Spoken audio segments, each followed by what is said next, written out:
there was clarity on what was stated today about Juneteenth and the city. So I've asked our Chief of Staff to come back and just add some clarity to it. Chief? Can we do roll call? Excuse me, roll call. Thank you. I want to get Carlson. right back into it. Here. Vieira. Billy Dolly in. Maniscalco. Hurtak. Here. Goods. Miranda. And Citro. I am here. We have a physical quorum. Thank you, Chief. Good afternoon, Chairman, Council, and public. I appreciate the chance before my afternoon takes off in other meetings to come back in and have a discussion with Council to get clarity between both of our work efforts. So back in, right as the budget was approved for FY22, there was a request to come back and report, not actually report, but come back and discuss exploration of Juneteenth as a holiday. That was followed up by a memo in March of asking for a follow-up, which at the time we said that we were moving into negotiations. It is absolutely correct, and Council was correct, that there is an executive order that can add a holiday through that executive order process, which, again, no ambiguity there.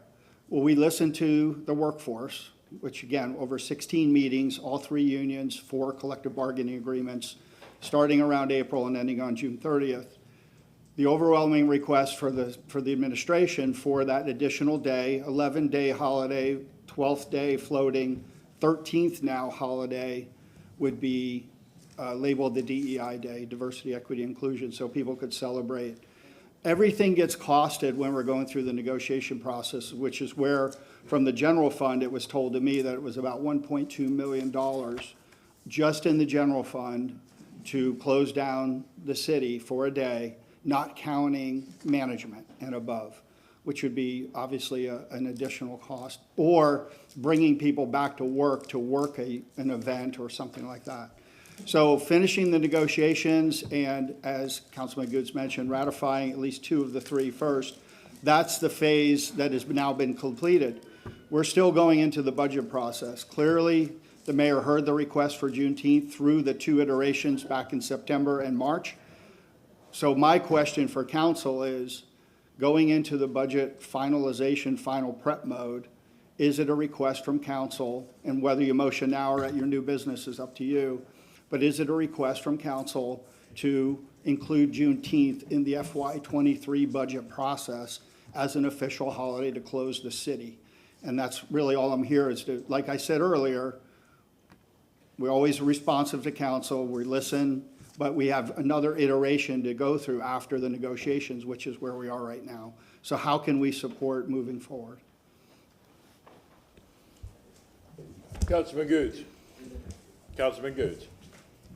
I mean, what's disappointing to me, Chief, that this was asked way before we started working on the budget. I asked for that a long time ago. I asked for a follow-up. We were still working. You've heard my plea. The community has come here several times. So to now say we came up with this idea. Well, originally the idea was for Juneteenth, not for this multicultural, because it's a different significance. And I understand everyone's culture. And I respect everyone's culture. If you want to have a floating holiday or an annual day to take for that I have no problem. But Juneteenth is special. And I just stand firm on that. I believe that it should have been, I don't use the word negotiated, it should have been an executive order of the mayor saying this will be an added holiday and budgeted into the system.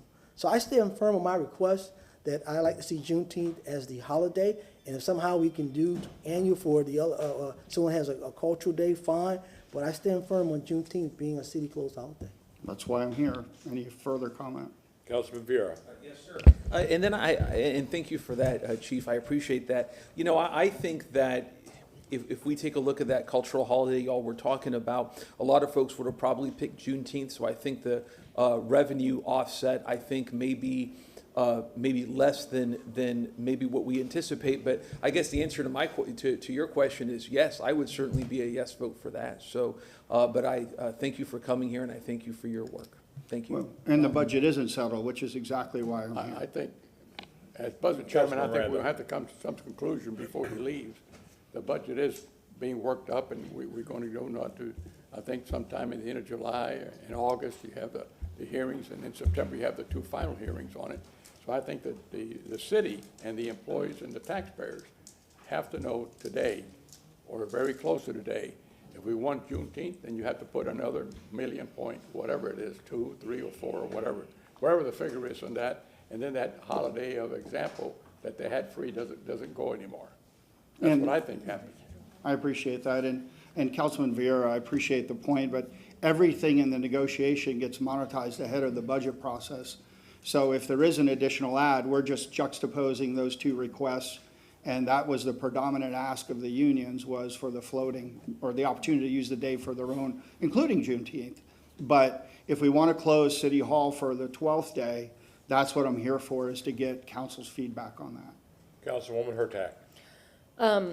I support closing the city for another day, just because every culture does definitely have a significant holiday, something that means something to them. We're talking about a day when people no longer belonged to other people, and which, it's still, well, yes, okay, I will take well, we call it Columbus Day, but, That one came from Rocco Yes. Vincetti. yes. But this day is so important for Americans. We didn't celebrate this when we were children. We didn't learn about it. I don't remember learning about this. And so I think we owe it to everyone, every citizen, to remember, especially where we are politically today, that it wasn't that long ago. And I support another day and a day if someone wants a personal equity inclusion day. Understood. Anyone? Councilman Carlson. Yeah, I mean, the U.S. and Tampa are so multicultural, we definitely need the diversity inclusion day, because there are hundreds of religions or thousands of religions. We need chance for people to celebrate and take off the important days that they need. This day symbolizes freedom, and the particular day anyway, not to get on all that, but it has become a national holiday. If we were the first place to adopt this, then that would be different. But since it's a national holiday, if we don't do it, it in particular makes us stand out. And I think it's really a civil rights issue or an equity issue, not a budget issue. And the practical effect of it may be that it's a budget issue, but I hope we look at it in the higher purpose of it. And if we don't do a special holiday for every religion and every race, apologize, but this one is not about religion and not necessarily about race. It's about ending the ownership of people. So I would be in favor of it. To the budget, I'm in favor if it costs. It doesn't sound like it actually will cost $1 million too when we look at the numbers, but even if it does, it would be worth that expenditure, and I think very few people in the city would be opposed to it. But as we look at the budget, just to throw this out there, we're going to have such a windfall. I think we need to look at every item of the budget as if we're in a recession, because we're probably going into one, the same as we did 3 years ago. Looking at it, we need to put money into any additional money we need to put in reserves, or we need to look at some kind of rollback. The best way that we could help with affordable housing right now, it's private ownership of the houses that are being rented. One of the best ways we could affect the rental rates is to reduce taxes. And I know the county is not looking at doing that, but we have a long wish list of things we need to do. But right now, people are hurting, and if there's any extra money, we need to not spend it on pet projects like $12 million boathouse, but we need to look at what's essential. Once the essentials are done, let's look at giving some kind of relief to the taxpayers. Thank you. Councilman Maniscalco. Yes, sir, thank you. And I would totally support that we do close down for Juneteenth.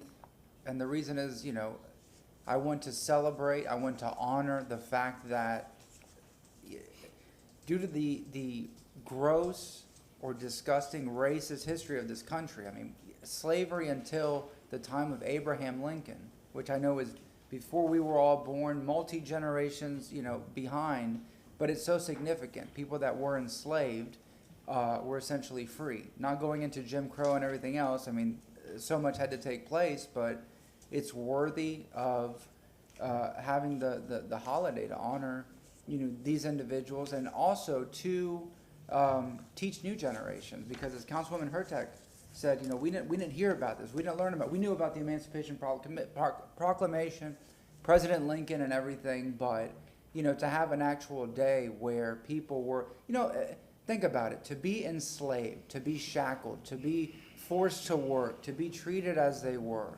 I mean, it's an embarrassment to the history of this country. And it wasn't that long ago, but I think it is deserving of the city closing because it allows us to teach current and new generations the significance of Juneteenth, the significance of the Emancipation Proclamation, the significance and importance of knowing and not forgetting our history of what people had to suffer through, and those repercussions since. We're still feeling the effects now, just how certain groups of people are treated. And I think it's very worthy, and I would definitely be supporting it. Councilman Vieira. Thank you very much, sir. And it's funny, I would, and this is, getting into the weeds here, but I would actually say that in many forms slavery didn't end after the 13th Amendment and the Emancipation Proclamation because of convict labor leasing in the Deep South. Just go down Mississippi Delta and go to Old Parchment Prison, now the Mississippi State Penitentiary. To me, that was state-sanctioned slavery that went for many decades after that. But I do agree with the sentiments. One thing I would say that Councilman Carlson brought up the issue of the windfall, whatever you want to call it, that we should have I think a good, robust discussion on that. Obviously, some sort of a workshop, something that I was talking to someone about it a few days ago. I'd love to see 1/3 for public safety, 1/3 for affordable housing, and then 1/3 for the reserves to see that. So, but again, there's a lot of different ideas out there on it, but just my thoughts, but we probably should have a good discussion on it. Thank you. I agree with Councilman Miranda that something needs to be done today at this hearing, whether it be a motion to make sure that this is put into the budget. Second. That's what we need so that the chief of staff understands Chief where we're of at. Staff He's understands not where we're working. going. He wants to know what to do. So we have a motion made by Councilman Goose, seconded by Councilman Maniscalco. Mr. Chairman, the question is that, I just want to be clear that that's an appropriate place to place it, because it's normally done by executive order, and I just want to be clear. If I may, the reason I'm in here is because the mayor did support the journey. I've come into council and talked about the 4 Ps, right? For public first, then our personnel, then our partners and our policymakers. And we followed that prescriptively for the past 12 months. And we've heard from all 3 except from the personnel, which is why we allowed the negotiation process to be discussed from our 3,800 unit employees to staff. And this was their request. It didn't stop the other process from going, which is why I wanted to come back and clarify that. The second phase of this is now the budget process. So, and I agree, there is an opportunity for an executive order, but I just wanted to make sure if you see it in the budget that there is now 12 closed holidays and 2 additional paid holidays of, one's a flex day for the employee's own personal use, and the other one's a diversity, equity, and inclusion day to celebrate the vast diversity we have both inside the organization and in the community, that you understand going in the budget that number will be, and it is verified that between the bargaining units and their benefits, it's about 1.3 million, which again, I agree with Councilman Carlson, this is not about money, but it will come through on the budget process as a day off. So it would be irresponsible for me not to prescriptively connect those two. But that does not include management costs or coming back and doing any special events on that day. So I don't need a motion to bring it in the budget. I've told you before what I'll do, and I'll be doing with Chief Rogero. Or you can make a motion and request that we do it through the budget and executive order. Councilman Carlson. We didn't really state the motion, and I don't want to put words in your mouth, but I'll make a suggestion. I think we should, first of all, acknowledge the significance of this and why, and say, because whatever words you want to say, because it represents the ending of enslavement. And then we say the Tampa City Council would request that the mayor add this to her executive order for holidays, and then and that we would be supportive of addressing the budget, HR, and other issues related to this. That way, the motion is not all about the budget, it's about the significance of it, and also acknowledging the separation of powers and where it currently resides, so we don't have ordinances fighting with executive orders. Anyway, that's I my. think that's a good thought, Councilman Fine. Carlson. You ready? All right.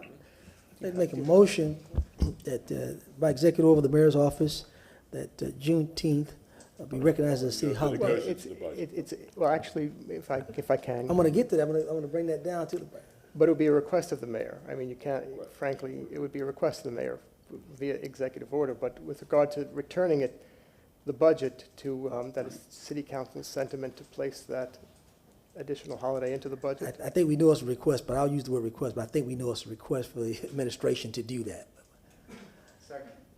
We have a motion made. I think Celine wrote most of it already, didn't you, Celine?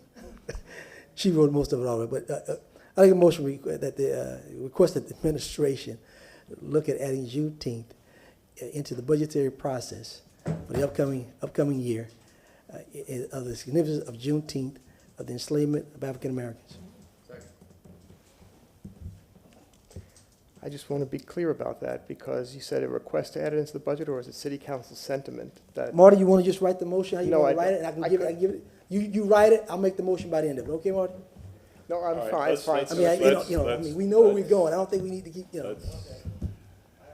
So you want, Madam, hang- you don't like, hang- Mr. Citro, please, President. Marty, if you don't like what I stated, please write it. Please. Point of Please. personal preference, Mr. Citro. Please. Okay. Miss Madam Clerk, did you get the motion? Thank you very much. We have a motion made by Councilman Goose, seconded by Councilman Maniscalco. All in favor? Aye. Is there any opposed? Thank you all, council members.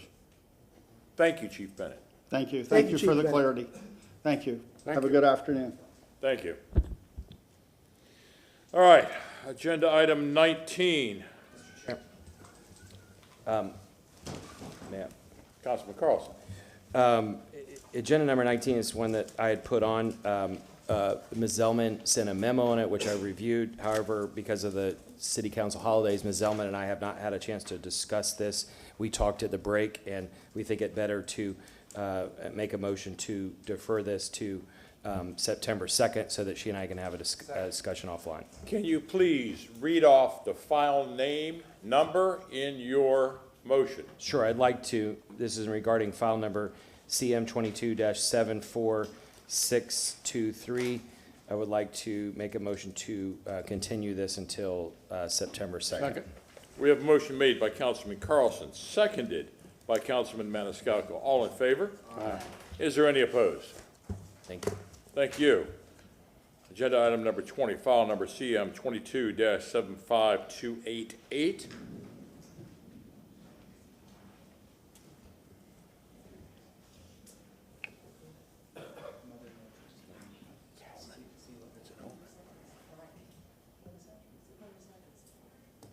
What was who made that motion? Bill? September 1st, I'm sorry. I meant September 1st. Do we need to vote again, or is that? No. Okay. All right, who is taking care of agenda item number 20?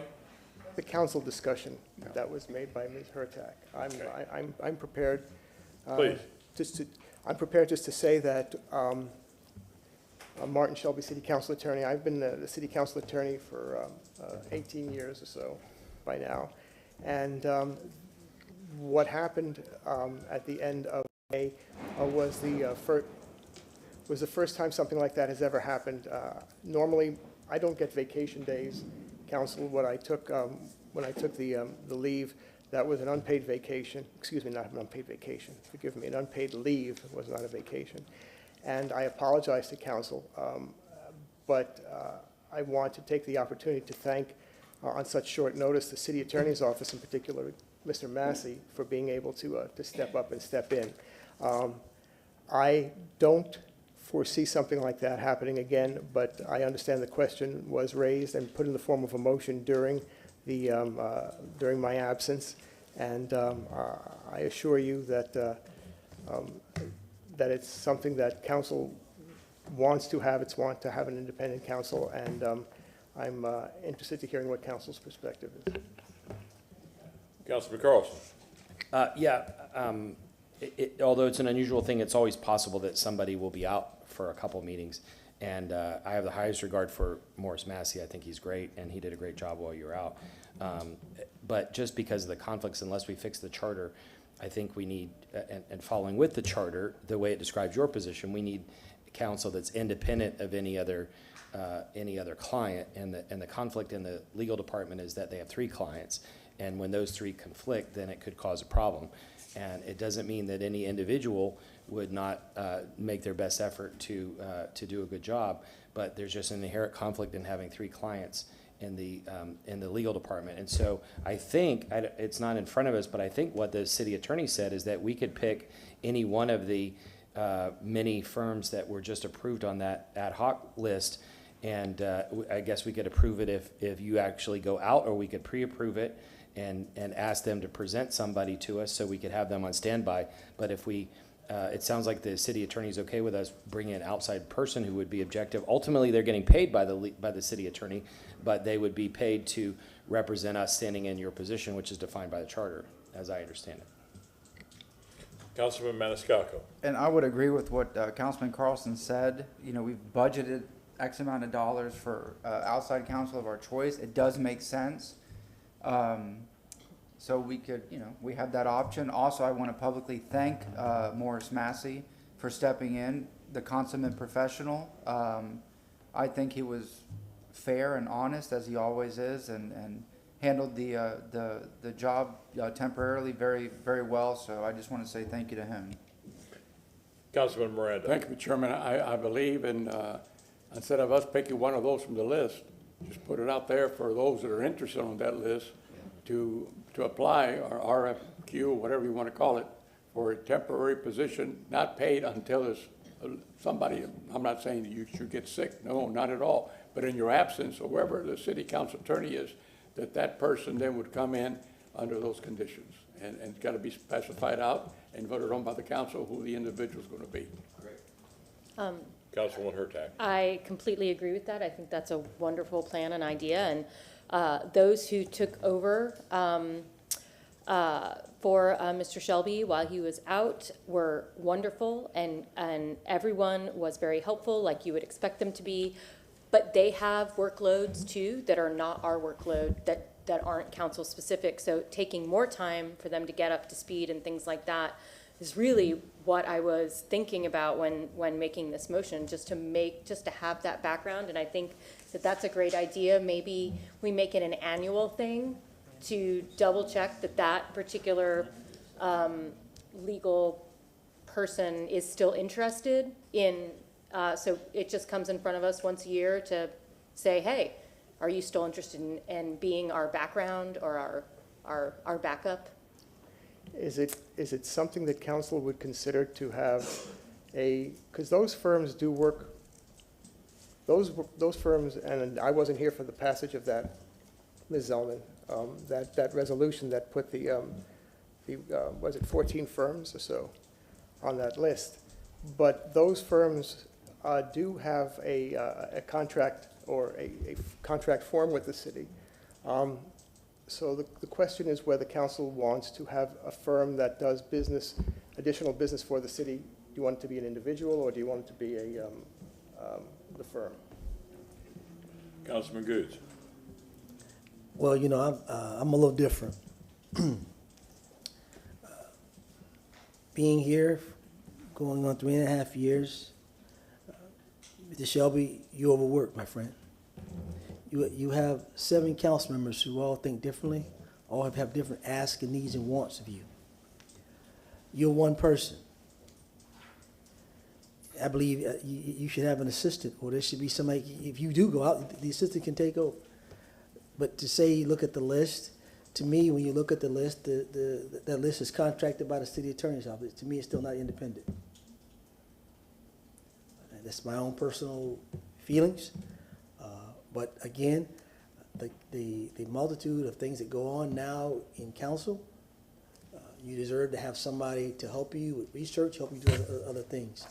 And it's my own belief, what I've seen by being here, and I just believe that another person is warranted to help assist and do other things. That's just me, but that's just my belief. Anyone else? This is multifaceted, and I am in no way directing anything to our present city attorney. City council attorney. At what point do we decide for another attorney to take over that position? If our city council attorney has the stuff he knows and doesn't come in on that Thursday, do we immediately go over, or do we allow city attorneys to sit in for one day? If there is any type of extended leave of absence, for how long? This is multifaceted here. You know, I do agree on some points with all the city council members, but this is just the beginning of a discussion that we should really take seriously and possibly have a workshop on in the not too distant future to kind of put some definitions down on this. Well, Mr. Chairman, I just want council to know that what happened was on short notice and unusual. Normally, when I do take leaves, in absence, it's usually well in advance and it's planned with the city attorney's office, and at least they have knowledge of it and they know about it. In this case, this was something different and unusual. And I apologize for the burden it placed upon the city attorney's office and certainly upon the city council. But I would ask that you do raise good issues, Mr. Chairman, and I would think that I would like the opportunity, considering this is my first week back, and I would like the opportunity to discuss this with you, Mr. Chairman, and with the city attorney, if that's okay with you. That- Mr. Chairman? Councilman Goode. Mr. Shelby, you don't have to apologize for not being here, sir. You don't have to apologize to this council, anybody for not being here. You're not here because you had good reason not to be here, sir. There's no need for you to apologize. I understand, well, thank So you. please don't do that here. I understand. We have a situation that arose. Now we have to look at this council to fix it in the future. And I still stand by what I say. You need somebody with you. You're not here, you got something going on, that person can know how the operation runs. The citizens have already said in their own studies that this council needs to change a little bit, needs more staff. Our own constituents have said that. They're the ones who put us here. We have to sometimes listen to what they want. They're the ones that like us to be here. So I'm just saying, please, sir, don't apologize because, you had good reasons, so don't apologize. Councilman Carlson. I agree with that also. I appreciate the fact that, Marty, that you're always available day and night, weekends, everything when we need something, and we lean on you too much, and we shouldn't do that as much. But part of it is what Councilmember Goode said, is that we only have one person, and it's a big job. Sure, we have the resources of the legal department, but with the legal department having 3 clients, we need, and the charter gives us the right to have our own independent counsel. And so we need to make sure that Marty's covered. But to the point about getting an assistant and or staff or even the ability to hire an outside firm, I think that the city council attorney should have the right to do that explicitly in the charter.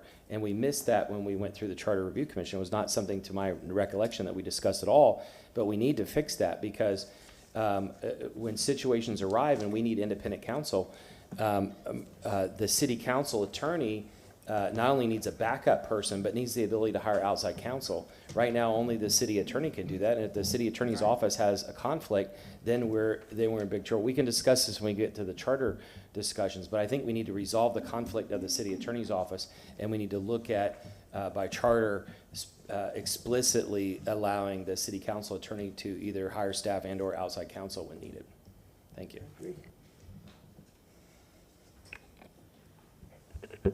Councilwoman Mr. Hurtak. No.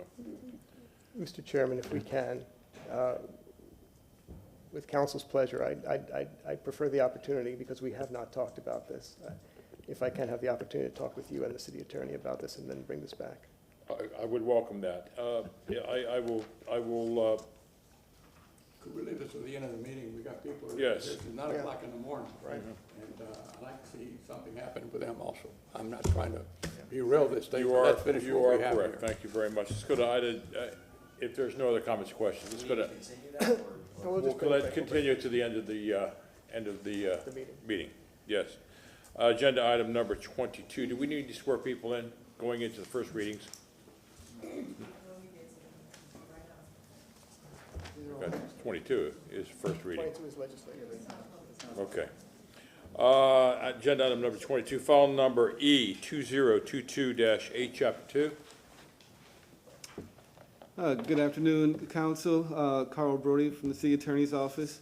I have with me Megan Bernholz. She's a intern with our office, and she was very helpful in putting together the initial draft of this ordinance.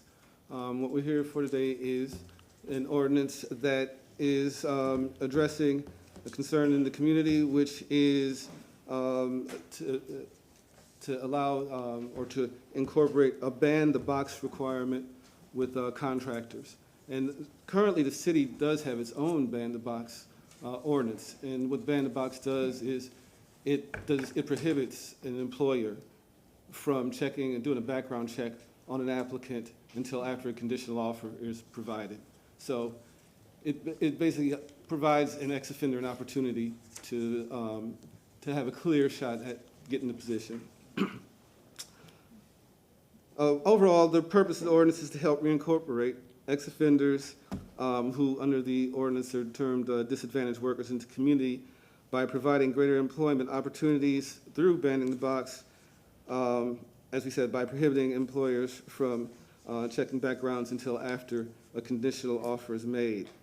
The ordinance will apply to any company that's doing business with the city, and the ban box requirement will be incorporated into the bids and RFP process. The focus of the ordinance is to incentivize. So the first purpose is to incentivize, not to punish. And there's no requirement in the ordinance that any contractor actually follow through on banning the box or actually ban the box. But in order to receive the incentive, you'll have to comply with the requirements of the ordinance in place. So I just want to make that very clear, that we are not making this mandatory. We're making it permissive, and then we're providing incentive for any bidder or contractor that will comply with our ban the box provisions. The focus order is to incentivize, and they'll agree not to ban the box, and the benefit will be either 5 points through the RFP process or a 2% bid discount. So in either circumstance, there is a real benefit toward agreeing to ban the box, but again, it's not required.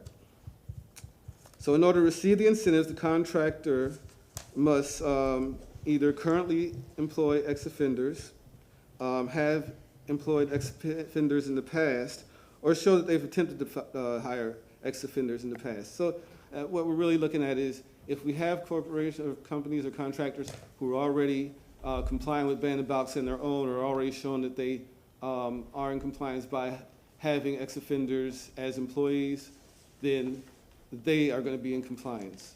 If they do not have that, then that's where, you know, the extra encouragement from the ordinance comes in place by encouraging them to comply with the ban the box requirements. Contractors will make these identifications in the bid document, so that will be part of what they provide in the bid, and that's going to be an extra administrative burden, and to be honest, that the purchasing and contract administration department are going to have to take on as part of the bid documents. They'll have to include and incorporate these ban the box standards. The contractor must agree to consider ex-offenders also. But again, if the contractor already employs ex-offenders, then the standards are, then they will have complied with the requirements because they're effectively achieving the goal that we want to achieve here, which is to incorporate these folks back in the community through job opportunities. So upon receiving an incentive, a contractor will have to fill out a compliance report periodically. This is just to verify that they're in compliance. If they're not, there are penalties, and the penalty would be a 10% withhold on any payments due that contractor during the period of the project. So that's just a quick overview of what we're doing here. I'm ready to take any questions you have. Councilman Vieira. Thank you very much, Mr. Chair, and thank you for that. And for our intern, where do you go to law school, if I may ask? I'm entering my third year at UF Law. UF, that's impressive. That's really hard to get into these days. Good for you. Thank That's you. great. I'm an attorney myself, so congratulations. I mean that. That's wonderful. And I thank you and all of your office for your work on this. You know, were you going to say? Yes, sir, please. I also want to thank Marcy Hamilton was also very instrumental in putting this together. So it was kind of the three of us getting together and getting this done. Great. So Thank you, sir. Thank you. But I wanted to thank all of y'all for your hard work.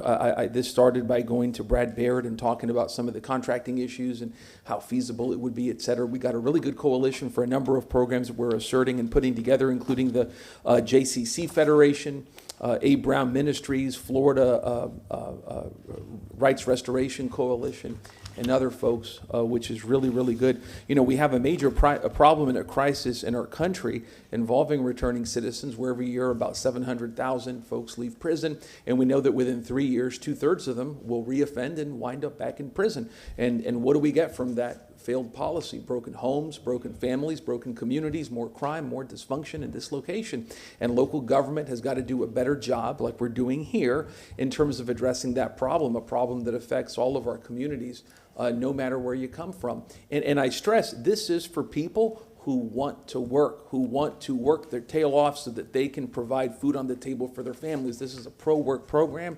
Everybody should be in favor of this. And again, this is just part of a number of steps that we're taking. We're looking at incentives for banning the box and hiring returning citizens to reward those contractors that do the right thing, to push that issue forward into the mainstream. This isn't an issue that anybody should be afraid to touch. It is an issue that, again, affects all communities. And then in this year's budget, we're going to also consider funds for a returning citizens apprenticeship program between the city and the county to, again, take those returning citizens who all they want to do is get go up to bat and take a swing at life, right? For a job so they can put food on the table for their families and give them a shot at improving their own skills so that they can go forward. So this is a really important issue. I thank you guys, again, all of the legal department and contracting and everybody in the administration for your hard work on this and all of our partners. So thank you, and especially to your intern.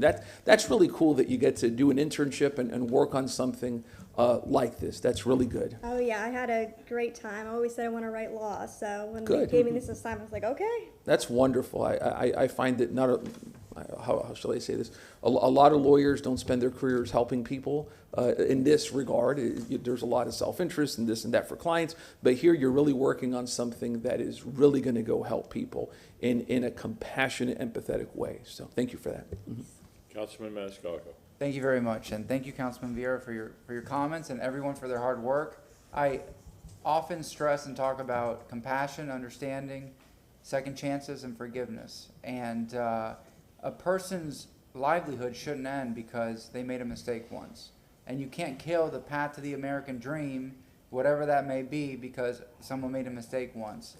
And as Councilman Vieira said, you know, there are repeat offenders and people that go back into the system. This allows people that have paid their debt for whatever happened, whatever the situation is, but to have a hand up, not a hand out, because they want to work and they want to better themselves.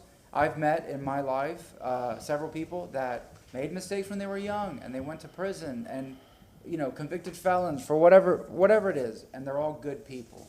And you can't judge them because they did something at 19 or at 25 or whatever. It's about forgiveness and being compassionate and taking it on a case-by-case basis. Not everybody is bad. There are bad people, there are good people, but there are people that, again, don't deserve to hit a dead end forever just because of something that happened once. So thank you very much. I'm glad that this is there. Councilman Goods. I vaguely remember, I thought there was an amendment to this when Councilman Vieira made it. And I don't see anything in the documents in reference to that amendment that I asked about. You know, I know ban in the box. I don't know what the real success rate of ban in the box. Because once you get to the actual interview, usually I know what happens. So I don't know what the success rate of the cities, of those numbers. I didn't see that. I don't know. But it's an avenue to give a person an opportunity to get to the door. But the problem I have is that these businesses who do want to employ, like I said before, they sometimes can't. I thought I made it clear because a lot of times the insurance carriers won't allow them to employ at times. And I remember asking us to look at some research how we can help with probably a bond or something to be able to help with this as well, because to make it really, really work, just being honest. It's nice that we're going to try to caveat something to say we're trying to move the needle, but it's only going to move a little bit because I can tell you with experience, dealing with some other businesses, a lot of contractors now, the insurance carriers are giving them a hard time with returning citizens. But I'm glad that we are doing something, but I wanted to see if we had a little research on how we could help that as well, and I didn't see that anywhere. Well, that's a separate, really separate question from this. We didn't want to incorporate that because there are legal questions about the extent to which the city can pledge its credit for a private purpose. And that's that's a kind of separate issue. We wanted to focus on initially just getting something in place that would allow us to be able to have some standards for contractors to come forward and be encouraged to consider these. I'm going to support it today, but I want to see something from your office saying how we can go to that next step, because we're going to need that to really, we're talking about really employing those who have some background challenges, recidivism. I mean, we're going to need something else. I mean, that's I'm just being truthful on the matter. I think we had a discussion on this previously, and it's kind of similar to discussions we've had on the EBO side, that bonding and insurance are issues for in both cases. I know we made motions a couple of years ago about that, Mr. Miranda. We haven't seen anything about any of those discussions that we've asked about to be able to move the needle on those issues. So I'm hoping that we have interns, which I'm glad that you have students, Gator, hoping now that we can have somebody to start doing some research to bring back to this council to how we can really move the needle. We're talking about really employing people, giving them an opportunity. I understand what you're saying. And what we can do is, we can come back with, separate from this. I'd like to keep it separate, because this we want to be able to get through, and it's as it seems, it's pretty non-controversial, straightforward program that is nothing but positives. Taking that next step, we'll have to do more analysis on, and provide you with, what options are there. Looking forward to that. No, I'm just asking the chairman, give it to someone to read. I've been wanting to. Councilman Carlson, can you take agenda item number 22, please? Yes, sir. I'd like to move file number E 2022-8 CH2, ordinance being presented for first reading consideration, ordinance of the City of Tampa, Florida, amending Chapter 2, Article 5, Division 3 of the City of Tampa Code, Section 2-284, bidders, criminal history, screening practices, said amendment providing for the revision of the procurement evaluation process for the purpose of incentivizing contractors to hire disadvantaged workers, requiring contractors who are awarded projects and receive incentives in the procurement evaluation process to show a good faith effort to employ disadvantaged workers, repealing all ordinances or parts of ordinances in conflict therewith, providing for severability, providing effective date. Motion made by Councilman Carlson, seconded by Councilman Maniscalco. All in favor? Aye. Let's do a roll call vote, please. Goode, Yes. Carlson. Yes. Vieira. Yes. Maniscalco. Yes. Miranda. Yes. Hurtak. Yes. And Citro. Yes. Motion carried unanimously. Second reading and adoption will be held on August 4th, 2022 at 9:30 a.m. Agenda item number 23, file number E 2022-8, Chapter 23 point. Mr. Chair, if I may, just very quickly, I really appreciate Carl introducing Megan. I just wanted to introduce our other two interns. They've been sitting here all day. We also have Jason Decker from LSU Law School. We Please have- stand up, Jason. Yeah, stand up, Jason. And we have Carlos Garcia Perez. He has not yet started law school, but he did recently graduate from the University of Florida of the North, also known as Harvard University. Thank you both, and welcome to the family. Again, Chapter 23, file number E 2022-8, Chapter 23.5. Good afternoon, Mike Schmidt, Assistant City Attorney. With regards to agenda item 23, this is an ordinance being presented for the first reading. We are amending section 23.5 of the code. It is a table in there in which we are adding 25172 concerning skateboarding, so that skateboarding can be punished as a civil citation. So we are amending 23.5 to allow skateboarding to be punished as a civil citation, and that is the substance of the ordinance. I'm here to answer any questions. Any questions? Is this a citywide? No. No, Specifically the central business district? 25172 is only at specified locations for Which would be- skateboarding. Would be what, like, So under 25172, which has been in place for a while, and we're not amending that, we're just making it a civil citation punishable. You cannot skateboard on certain locations being streets and roadways or sidewalks in downtown, or an EBOR, or public lots, or where signs prohibit it. Councilman Miranda. Not to hold it up, but I would prefer, if this passes today, I'm sure it will, that between first and second reading, if it doesn't cause any problems, that those areas be listed.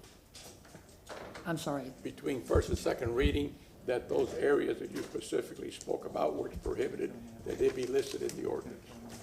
okay, the ordinance 25172 does already specifically list it. I understand that, but you know it, maybe I know it, maybe I don't know it, but Yes, the sir. public does not know it, and this is where the problem comes in. I don't want an excuse. Follow what I'm trying to say? Yes, sir. I didn't know about it. Well, it's here, it's in the ordinance. Gotcha. Yes, Got sir. it, thank you. Councilman Goose. Yeah, I didn't really know about that either, Mr. Miranda. Glad you brought that up, because when you say streets, I mean, we need to be a little definitive so kids and people that know what we're really talking about. We're gonna change this ordinance, start finding people. So I think when it comes back, we need to have a little bit more descriptive so people can read and know exactly what it's stating, where we're talking about skateboards can be utilized at properties, private property, non-private properties. I mean, I think it needs to be a little more detailed so the public, general public can know, because I guarantee you, when officers go out there and start ticketing kids, or we're gonna get bombarded here at city council. So let's be a little more descriptive and definitive. Councilman Carlson. Maybe I missed something in another meeting, but what's the genesis of this? I don't see that somebody on council proposed it. Where did it come from? What problem is it trying to solve?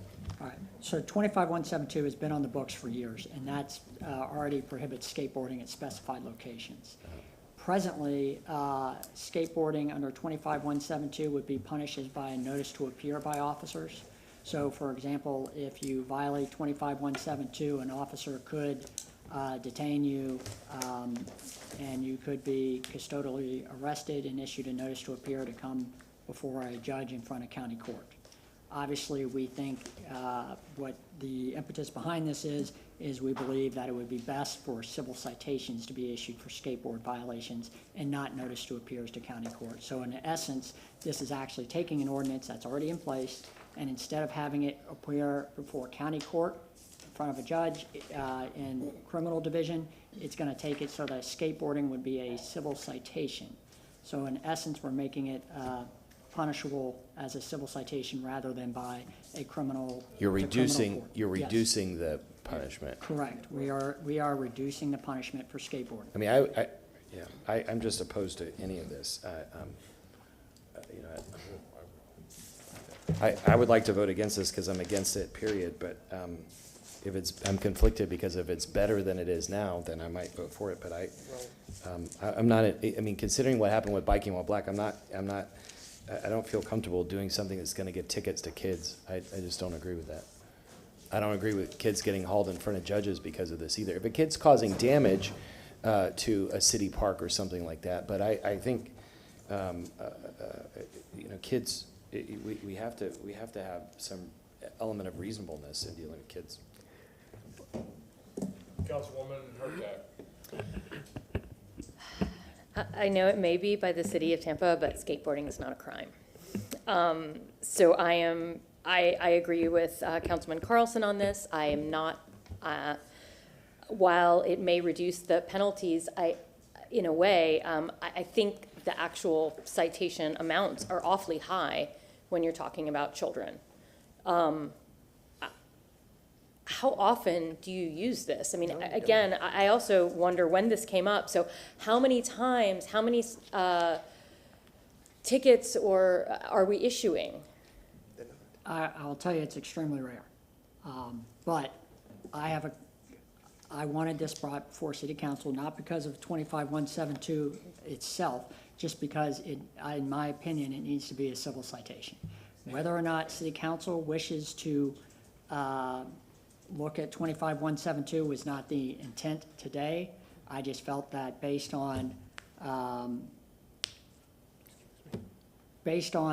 Chapter 316 and what it covers presently under like violations, this needs to be a civil citation. So it's my recommendation that we make it a civil citation. If city council wishes to explore the underlying ordinance itself, 25172, you are certainly free to do that as a separate motion. I would ask that you go ahead and pass, the first reading today on this, and if you want a separate motion to consider 25172, you make that as a separate motion. But today, I was merely trying to come up before you so that we could make this violation a civil citation. Hopefully there's no objections to that portion of it, because we're just simply trying to move it into the use table. It's a $75 citation, which is the lowest fine in our table under 23.5-5. So I think, this clearly is a much better option than, issuing kids, as you say, a notice to appear to county criminal court. So in essence, we are reducing penalties, and I think hopefully that would have your full support. And then if you wanted a separate motion to look at Chapter 25172, I think that is up for City Council's decision. I appreciate the more detailed, but at best, I see like a $25 fine for this, like civil citation. I mean, kids, and because it's really not kids, it's parents who are gonna pay that. And right now, if this is not a giant issue to begin with. If you wish, you could make a suggestion. Can this be continued for 2 weeks then? I would prefer that. I think that we all kind of are not okay with this. I would, Mr. Chair. Let me go to Councilman Maniscalco, to Councilman Miranda. Let's move forward. No. And then we'll recollect here. No, Councilman Miranda. I don't mind the 2 weeks, however, I'm reading this, it talks about streets, bicycles, persons on skates, coasters, and other toy vehicles. Let me tell you something. I don't know about all of it. I guarantee you, most of you have seen when you're going out, the people on the scooters, where they're supposed to be riding. Some of them riding it in the middle of the street. Yeah. And doing wheelies on them. I've seen them as I leave here. And that's one of these things I would imagine falls under toy vehicles, I guess you want to call it. I don't know what a toy vehicle is. It could be a roadster that goes 200 miles an hour, somebody's toy.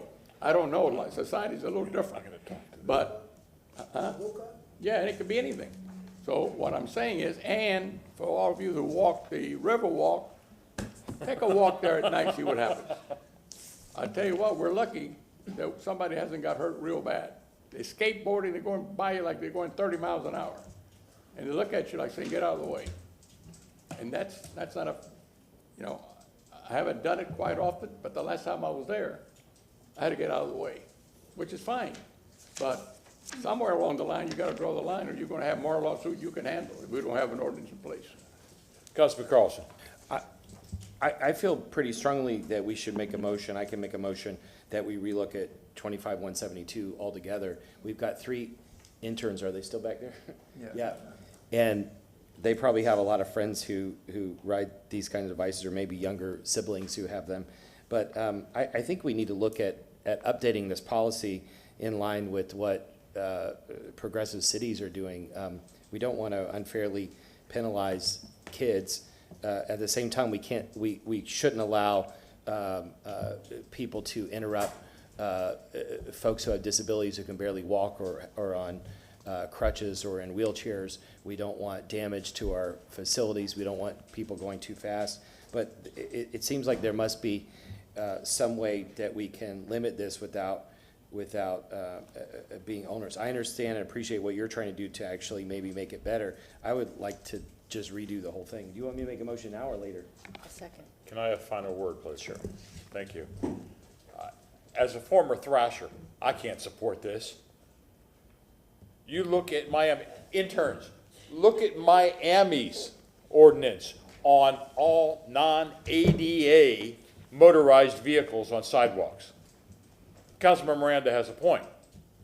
However, here in Tampa, we don't have the infrastructure for all these motorized vehicles, scooters, those little one-wheeled things you ride. We don't have the infrastructure for dedicated lanes for that type of travel.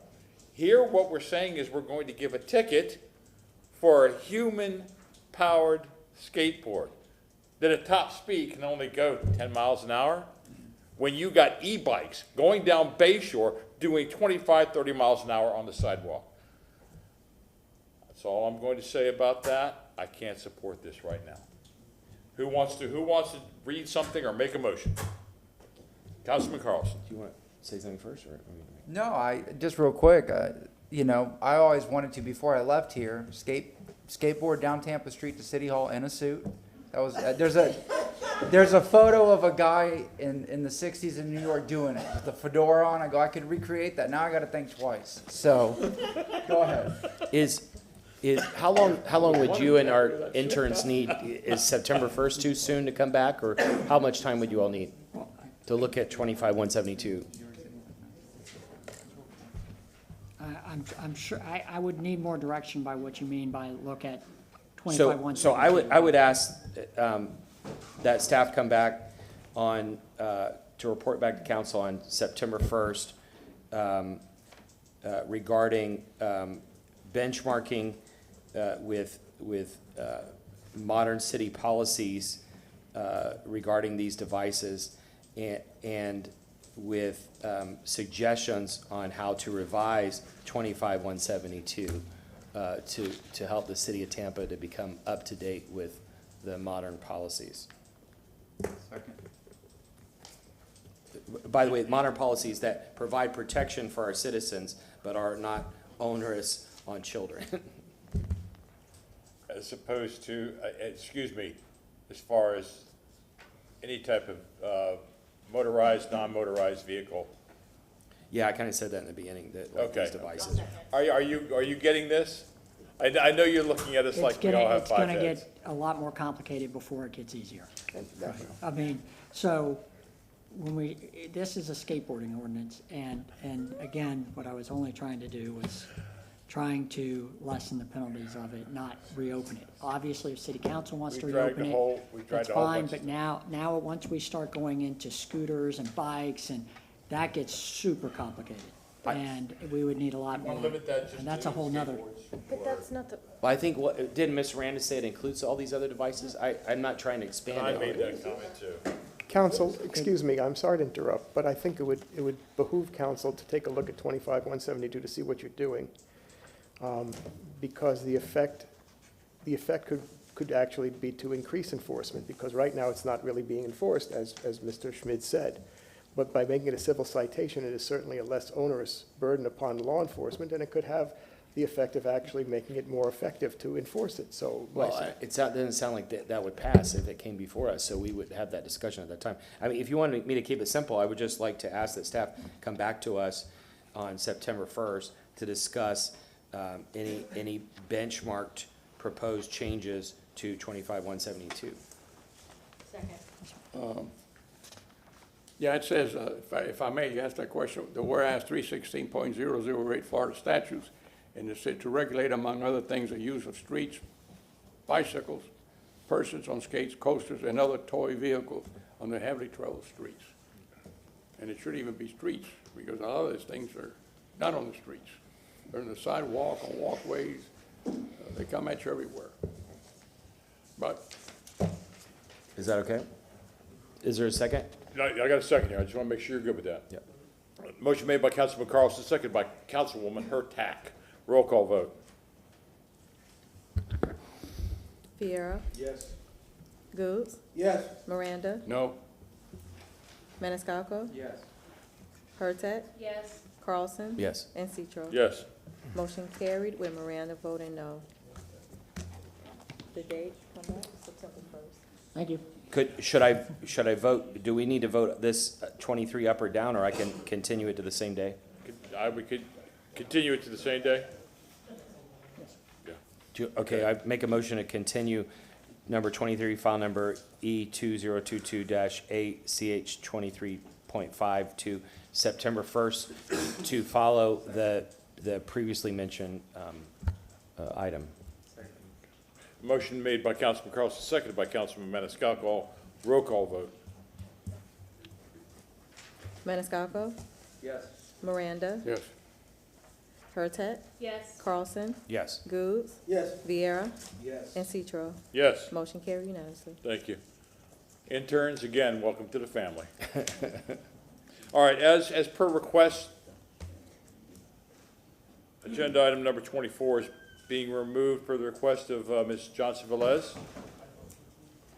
May I have a motion? Move to remove, file E 2022-8, chapter 27. second, Have a motion made by Councilman Maniscalco, second by Councilman Miranda. Roll call vote, please.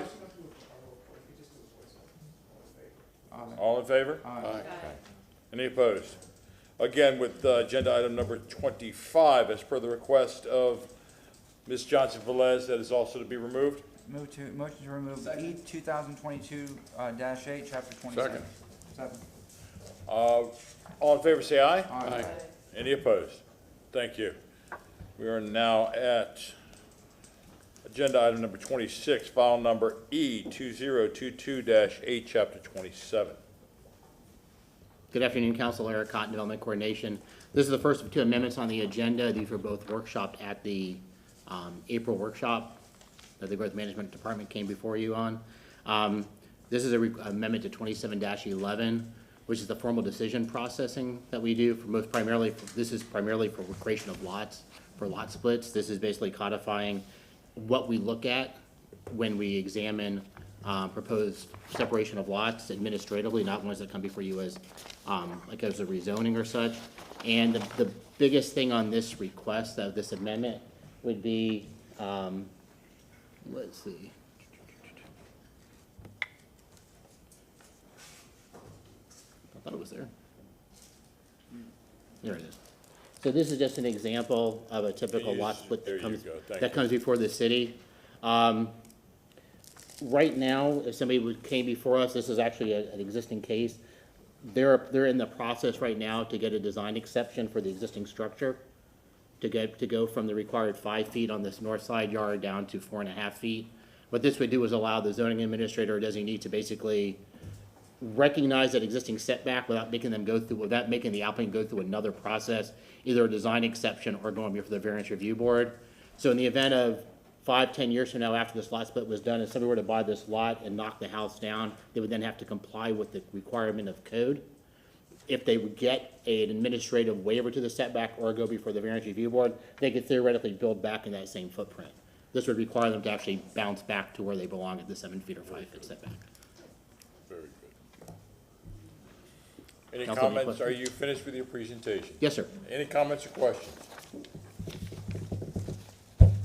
Wonderful. Thank you very much, Mr. Cotton. Councilman Viera. Yes, sir.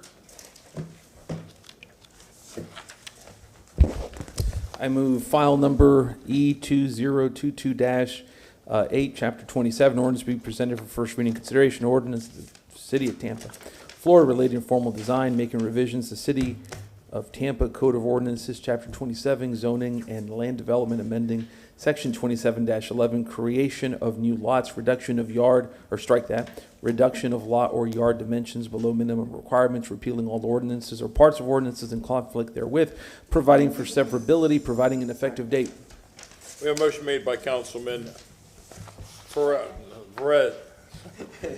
Vieira, excuse me.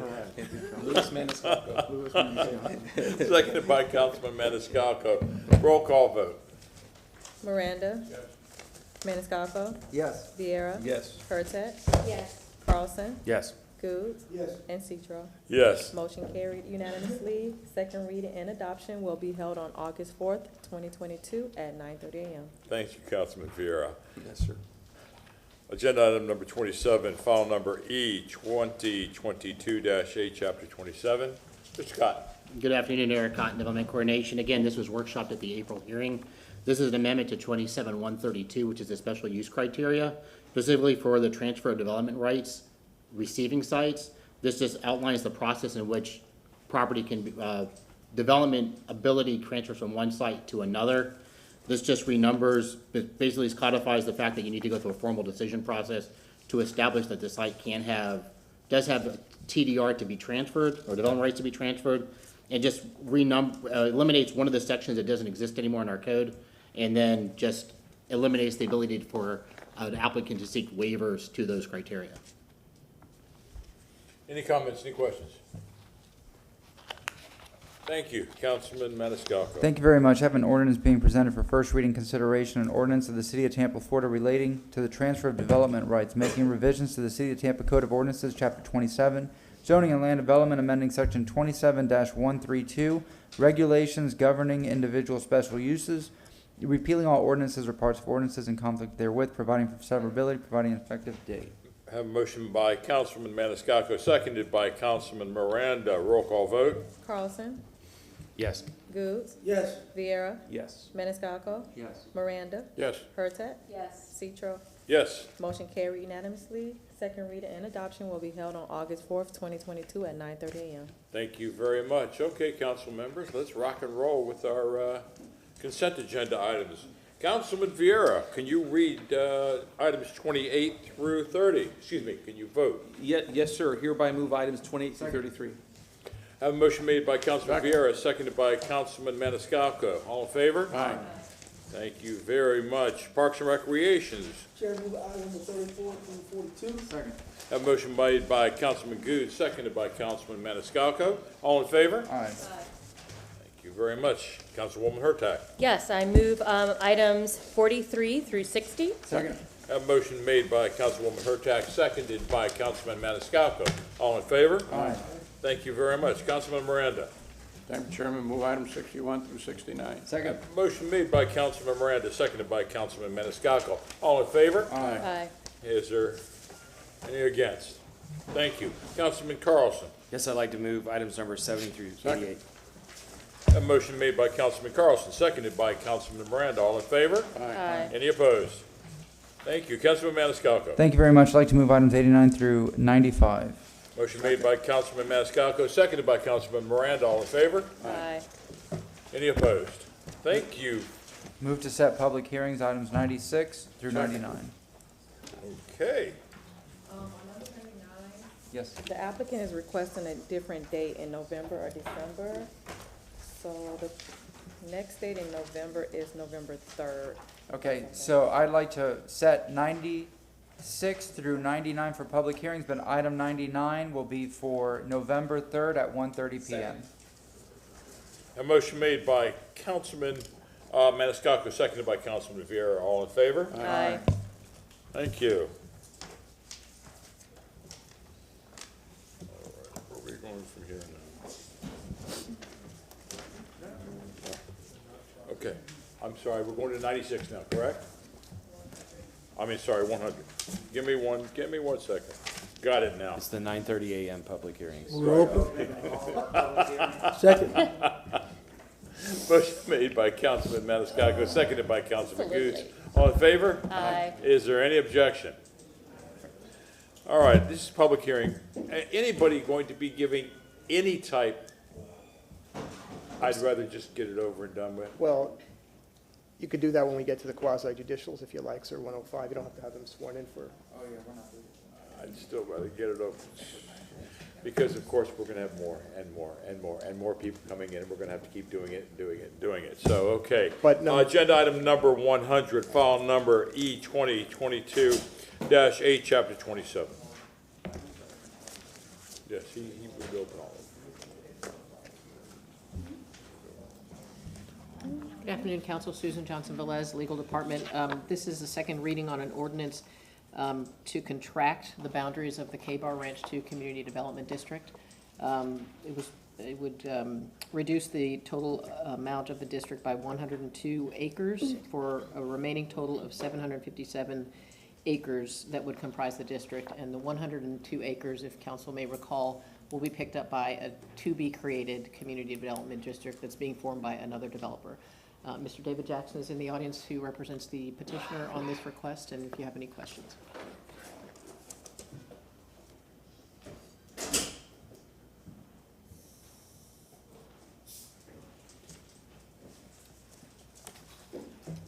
Good afternoon, Council. David Jackson. I represent the K-Bar Ranch 2 Community Development District, and Ms. Johnson Velez covered everything.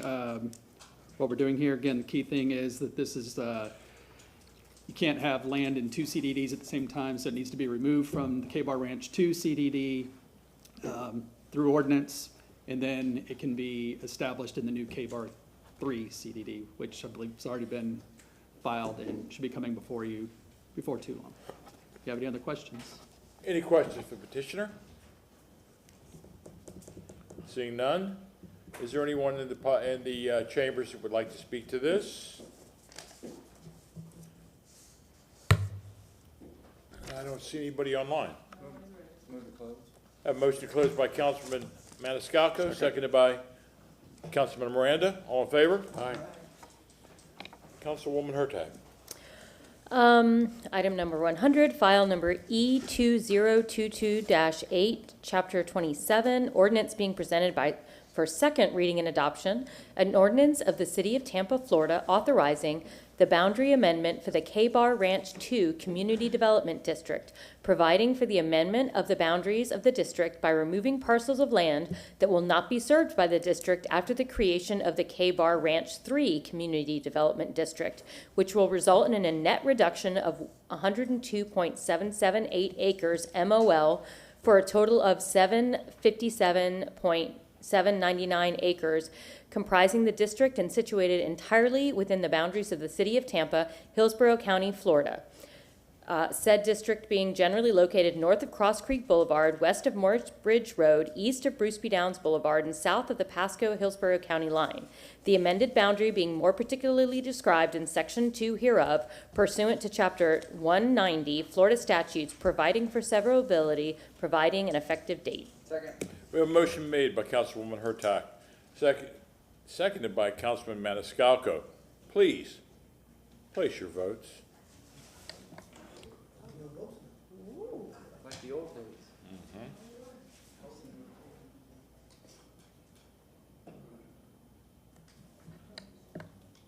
You got them all? Yeah, Lewis is out. Lewis is not here.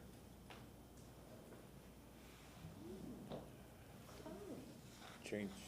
How the world used to be. Motion carried unanimously with Vieira being absent at vote. Oh, I didn't realize this was the first time. Did you make it Joseph? Yes, can you change my name, please? Okay, thank you. And Mr. Chairman,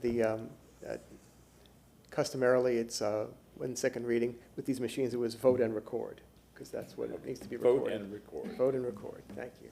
Thank you very much. Agenda item number 101, file number TA CPA 21-27. Good afternoon, council members. Melissa Dickens, Planning Commission staff. This item is the 10-year water supply facilities work plan amendment. This is the second reading. The first reading was on June 9th. We have removed the project that was requested from the work plan table. The agenda packet was originally transmitted to you with that removal on June 21st. I believe Ms. Johnson Velez also has hard copies of that removal if you'd like them for your records. But this is a second reading, and I'm here if there are any questions. Any questions? Any comments? Yeah, Councilman, just to say again, Carlson. thank you to you and everyone else who worked to take that out. You want the copies distributed? And thanks also to the colleagues for support. Motion to close. So moved. Motion closed. Second. Motion to close by Councilman Maniscalco, seconded by Councilman Miranda. All in favor? Aye. Councilman Goods. All right, file number TA CPA 21-27, ordinance being presented for second reading and adoption. In ordinance amending the Imagine 2040 Tampa Council Plan, infrastructure and potable water elements by updating the 10-year water supply facilities work plan for fiscal year 2022 to fiscal year 2032, providing for repeal of all ordinance in conflict, providing for severability, providing an effective date. A motion made by Councilman Goods, seconded by Councilman Miranda. Place your votes and record.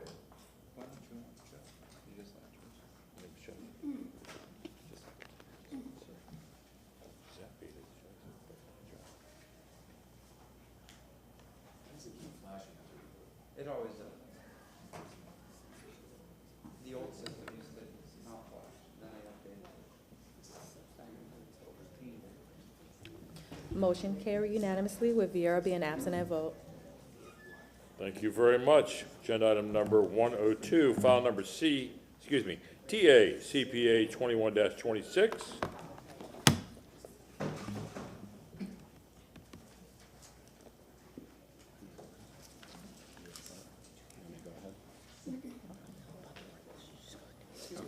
Ms. Johnson Velez, does the clerk have the original?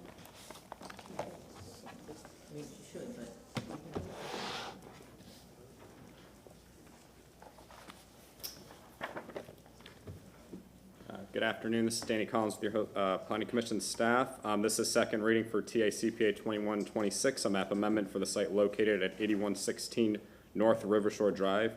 The request would recognize the entire site under the residential 10 future land use designation. Council approved a substitute ordinance to recognize the site under the residential 10 at your hearing on June 23rd. This concludes my presentation. I'm available for any questions. Any comments or any questions? Mr. Chair, if I may, Susan Yes, Johnson. Ms. Johnson Velez. Susan Johnson Velez, Legal Department.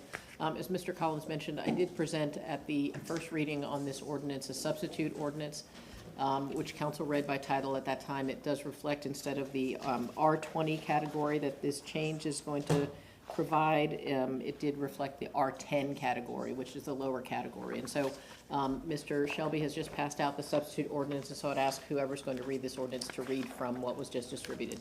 Thank you.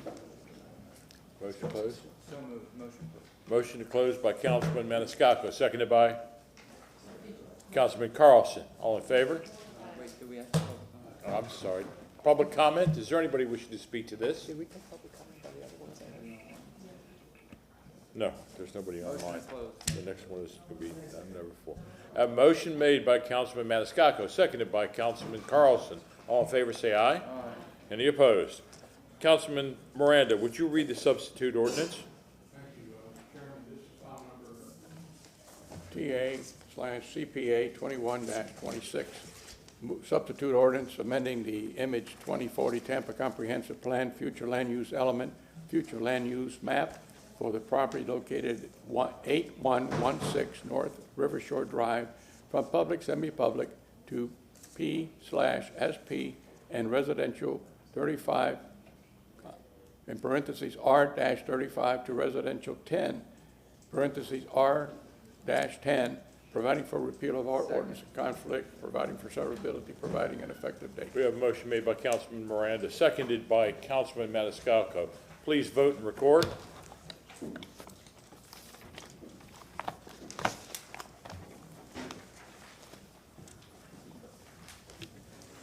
Motion carried unanimously. Thank you. Agenda item number 103, file number TA CPA 22-01. Danny Collins again with your Planning Commission staff. This is second reading for TA CPA 2201, a map amendment to change the future land use for the property located at 2500 West Azeel Street. The request is to change the future land use from residential 20 to the community mixed use 35. City Council approved this request at your hearing on June 23rd. This concludes my presentation. I'm available for any questions. Any questions or comments? Anyone in the public wish to make any comments or questions? Motion to close. Motion made by Councilman Vieira, seconded by, Councilman Miranda. All in favor, say aye. Aye. Any opposed?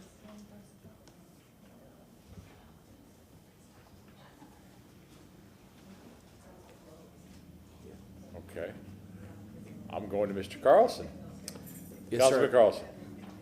That's 103, right? Yeah, I'd like to make a motion, I'd like to move file number TACPA 22-01, ordinance being presented for second reading adoption, ordinance amending the Imagine 2040 Tampa Comprehensive Plan future land use element, future land use map for the property located at 2500 West Azeel Street from residential 20 R20 to mixed use 35 CMU 35, providing for repeal of all ordinances in conflict, providing for severability, providing effective date. A motion made by Councilman Carlson, seconded by Councilman Miranda. Please place your vote and record.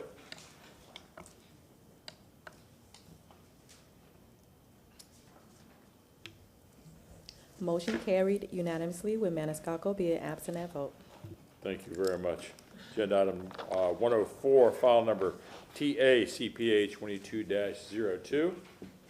Danny Collins again with your Planning Commission staff. This is second reading for TACPA 2202, a map amendment to change the future land use from the properties located at 1242 Channelside Drive and 629 and 635 North 12th Street, from the heavy industrial future land use designation to the regional mixed use 100. City Council approved this request at your hearing on June 23rd.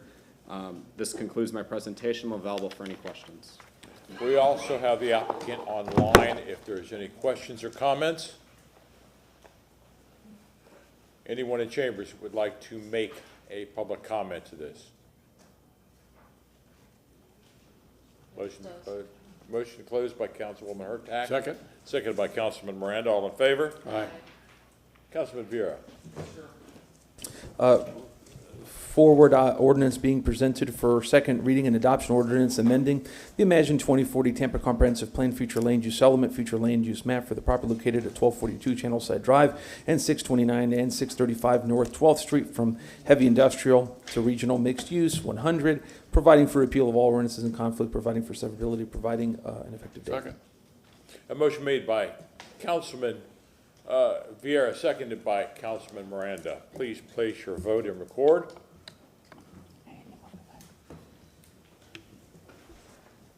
Motion carried unanimously with Maniscalco being absent at vote. Thank you very much. Are we still in accord that we have opened all the rest of the hearings? Yes. Thank you very much. Councilman Carlson. Mr. Chair, I'd just like to state for the record, by advice of the city attorney and also city council attorney, as you can see, items number 105 through 109, I was absent, and I need to state on the record that I reviewed the documents relating to each of these, and I also watched the videos, and so I listened to the testimony and the competent substantial evidence. Therefore, I am, on each of these, I'm prepared to vote. Thank you. Thank you very much. And if I may, and thank you for that, Councilman Carlson. On one that I was absent on as well, same thing applies to me. Thank you. Thank you very much. For the record, Martin Shelby, City Council Attorney, if there are any ex parte communications, please do disclose them prior to the hearing commencing.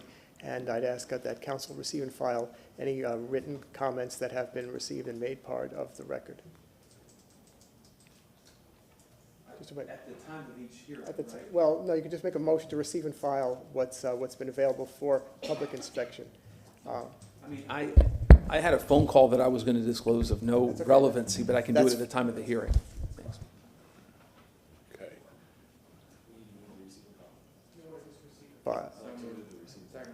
A motion to resume, to receive and file by Councilman Carlson, seconded by Councilman Maniscalco. All in favor? Aye. Any opposed? Thank you. At this time, anyone? Mr. Chairman. Proceed. There was a question that I had of Ms. Johnson-Velez about the length of the titles, and I hadn't realized that they were very long, but is that the way it appears on the ordinance? No. What council resolved to do was stop at providing Okay, so it stops over with, everything after that is pretty much the motion that council made. okay, normally, okay, so you just see where it says provide an effective date, council, I just want you to be clear on that, so because it's not set up by different colors. That had been in the past, I'm sorry, I just noticed that now, but that's where it ends, you don't have to read the entire paragraph.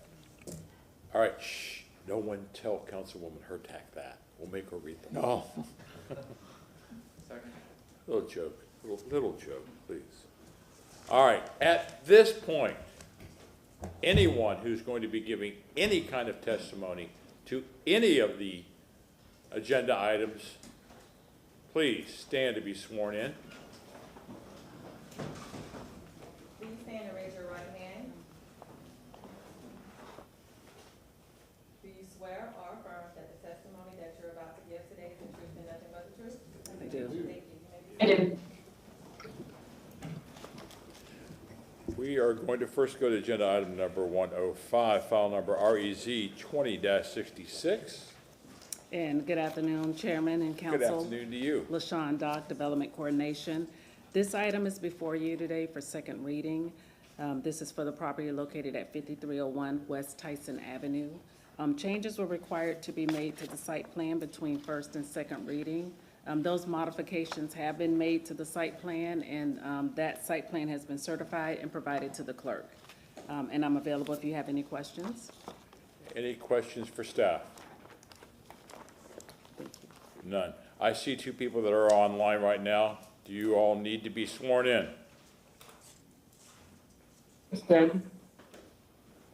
We just did. Okay, excellent. Thank you very much. Anything else you would like to add? Ms. Lynn, Mr. Ryan? They're with me. We're here on behalf of the applicant. Anything you would like to add? No, sir.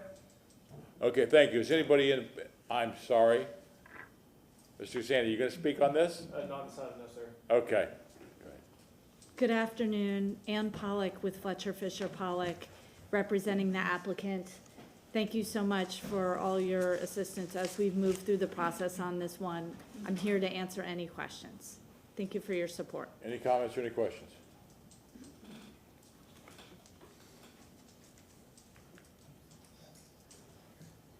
None? We're finished? Anyone in the public that would like to comment to this? We have Miss Stephanie Pointer online. Ms. Stephanie Pointer.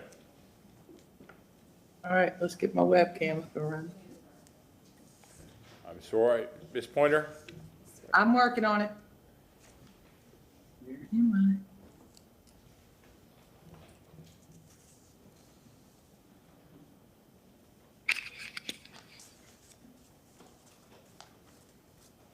I? 1 second, please.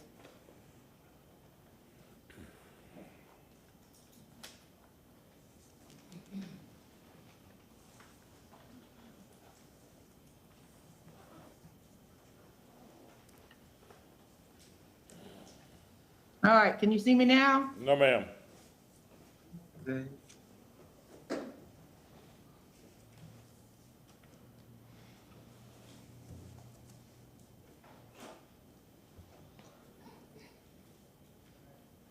I apologize.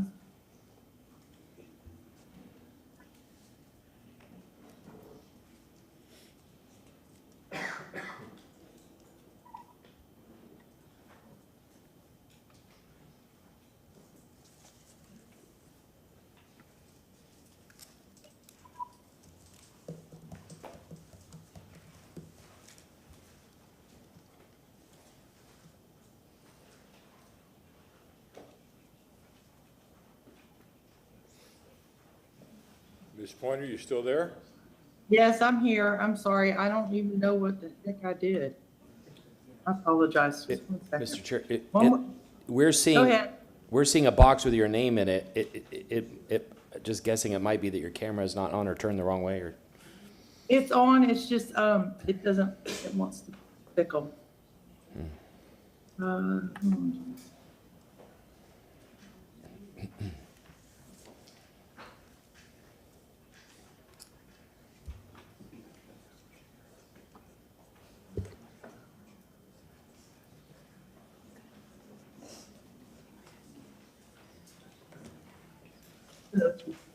But it's moving.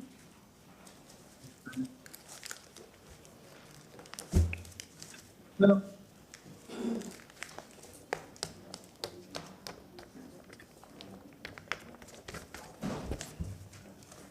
Mr. Chairman, I'm sorry, but unfortunately, I'll digress. It's all good.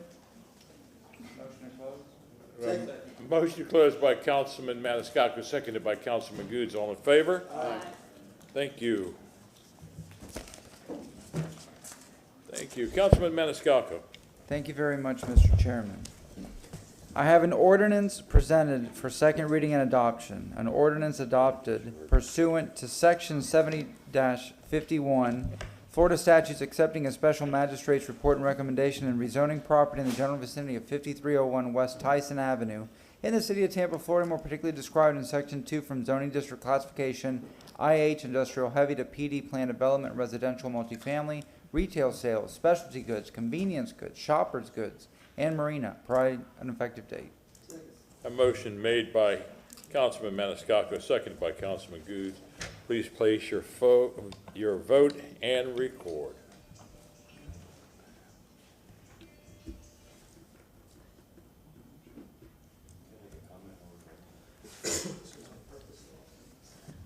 Motion carried It's unanimously. already been closed. Thank you. Thank you. Agenda item number 106, file number REZ 22-10. Thank you so much. Zain Hussein, Development Coordination. Agenda item number 106, case REZ 22-10. This is being presented for second reading and adoption at the location 2801 North Tampa Street. Proposed rezoning from RM 16 residential multifamily to CN commercial neighborhood. I'm here for any questions if needed. Any questions? Thank you.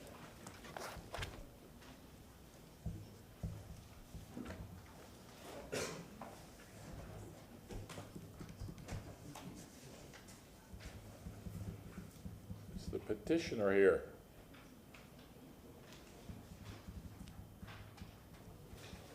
There is nothing for petitioner online. Second. I will get public comment. Anyone wishing to make public comment for agenda item number 106, file number REZ 22-10? Move to close. Motion to close by Councilman Maniscalco, seconded by Councilman Goods. All in favor, say aye. Aye. Councilwoman Hurtak.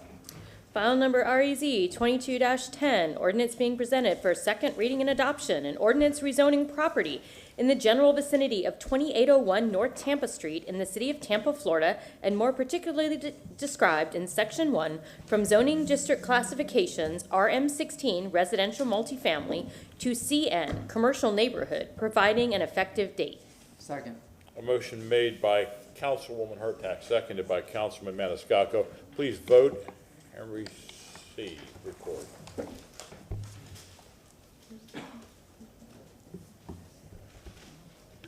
Motion carried unanimously.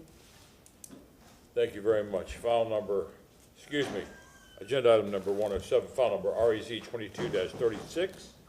Thank you so much. Zain Hussein, Development Coordination. This is being presented for second reading and adoption at the location 3501 West Cherokee Avenue. Proposed rezoning from RS 60 residential single family to RS 50 residential single family. I'm here for any questions if needed. Any questions or comments?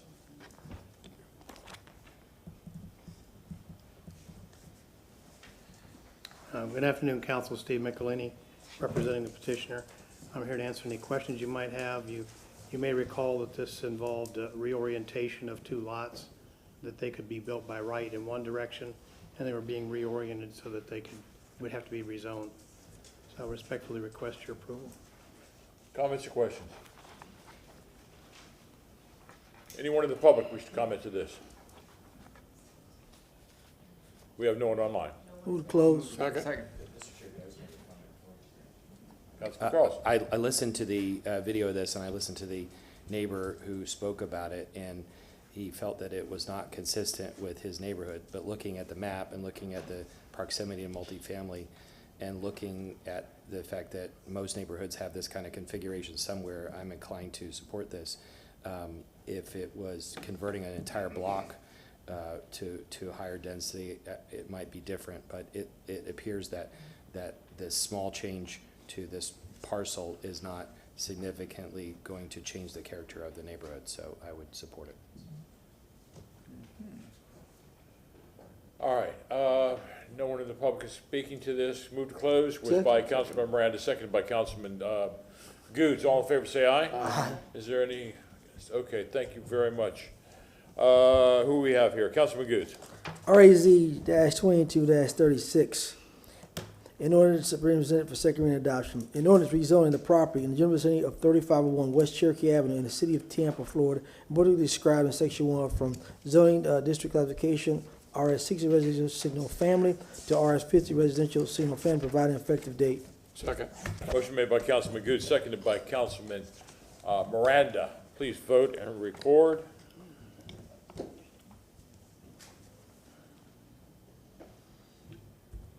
Motion carried unanimously. Thank you, Council. Thank you.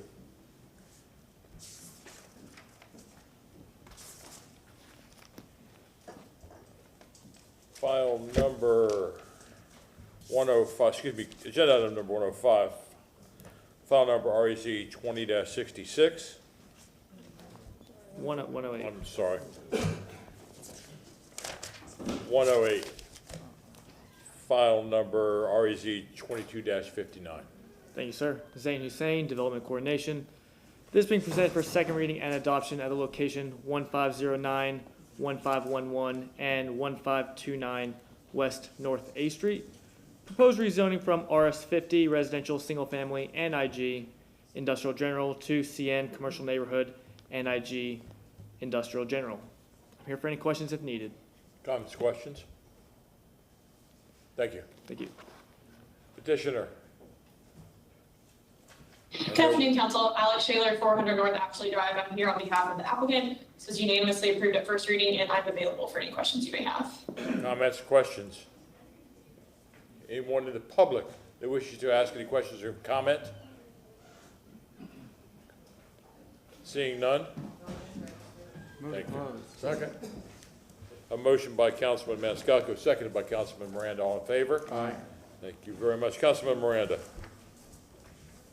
Item number 8, file number REZ 22-59.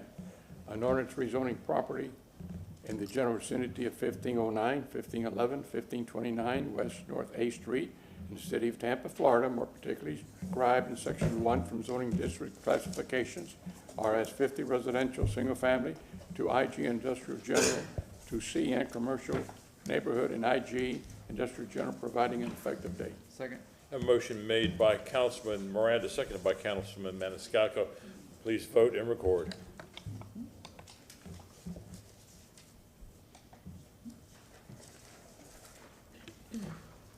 Motion carried unanimously.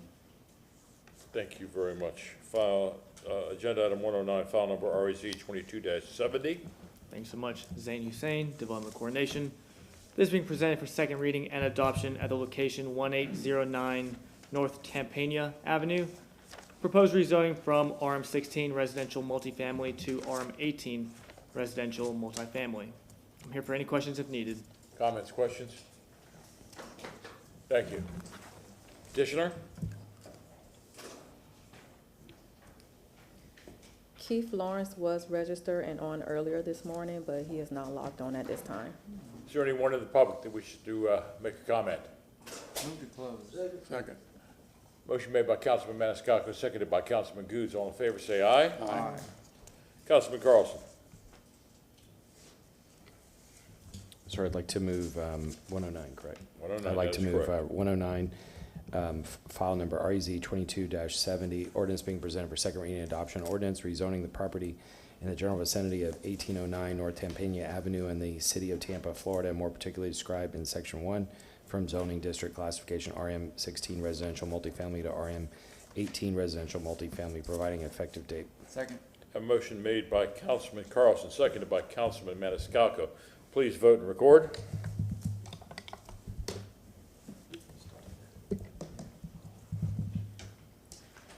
Motion carried unanimously. Thank you. File number, excuse me, agenda item number 10, file number REZ 21-133. Thank you so much, Zane Hussein, Development Coordination. This is being presented for second reading and adoption. Now, this is at the general vicinity known as Midtown Tampa, which is encompassed by North Himes to the east. You have West Cypress to the south.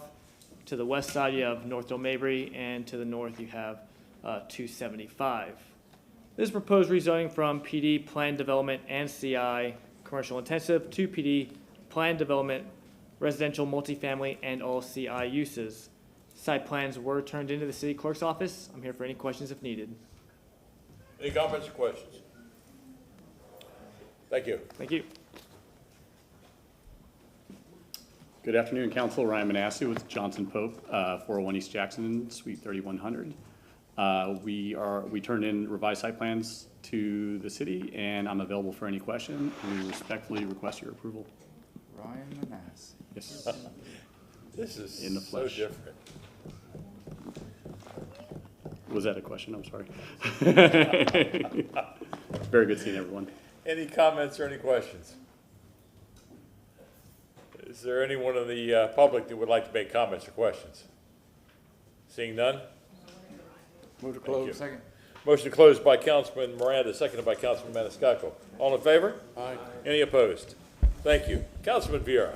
Yes, sir. I forward or move file number REZ 21-133, ordinance being presented for second reading adoption, ordinance rezoning property, general vicinity of 3615 and 3711 West Cypress Street, 1150, 1152, and 1160 Assembly Drive, 3615 Bromley, Grand Avenue, 3645, 3650, 3657, 3701, 3720, and 3740 Midtown Drive, 101111, 3615 and 3730 Gramercy Lane, and folio numbers 111791.0100, comma 111027.0044, comma 111027.0016, comma 111027.0042, comma 111027.0076, comma 111027.0092, and 111027.0096 in the city of Tampa, Florida, more particularly described in section 1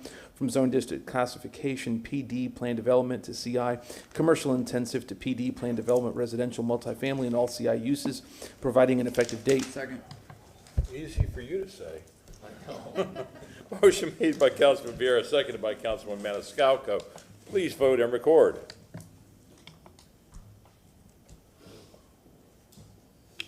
Motion carried unanimously. Thank you very much. File, excuse me, agenda item number 111, file number REZ 22-24. Thanks so much. Zane Hussein, Development Coordination. Now I have something to read into the record. I've been given, before we begin with second reading, staff would like to clear up a couple of items. It has come to staff's attention that the staff report was not available in SIRE for the public to review the data and be able to provide testimony for first reading. Upon looking at the staff report, the law analysis is incomplete, and we want to be able to provide correct information for the record and ensure everyone has the opportunity to review the information. Staff requests that this move to the first reading on 8-4, with this being placed first on the agenda. Chairman, under the circumstances, if I heard what you said, that there was an inconsistency in the report, Correct, it was not uploaded to SIRE. I move to put it back to first reading, unless there's some opinion of difference here. Would it be on first reading today then? 8/4, August 4th. August 4th? They've been Ms. waiting. Wells, did you want it? So you're requesting this item, would it have to be renoticed?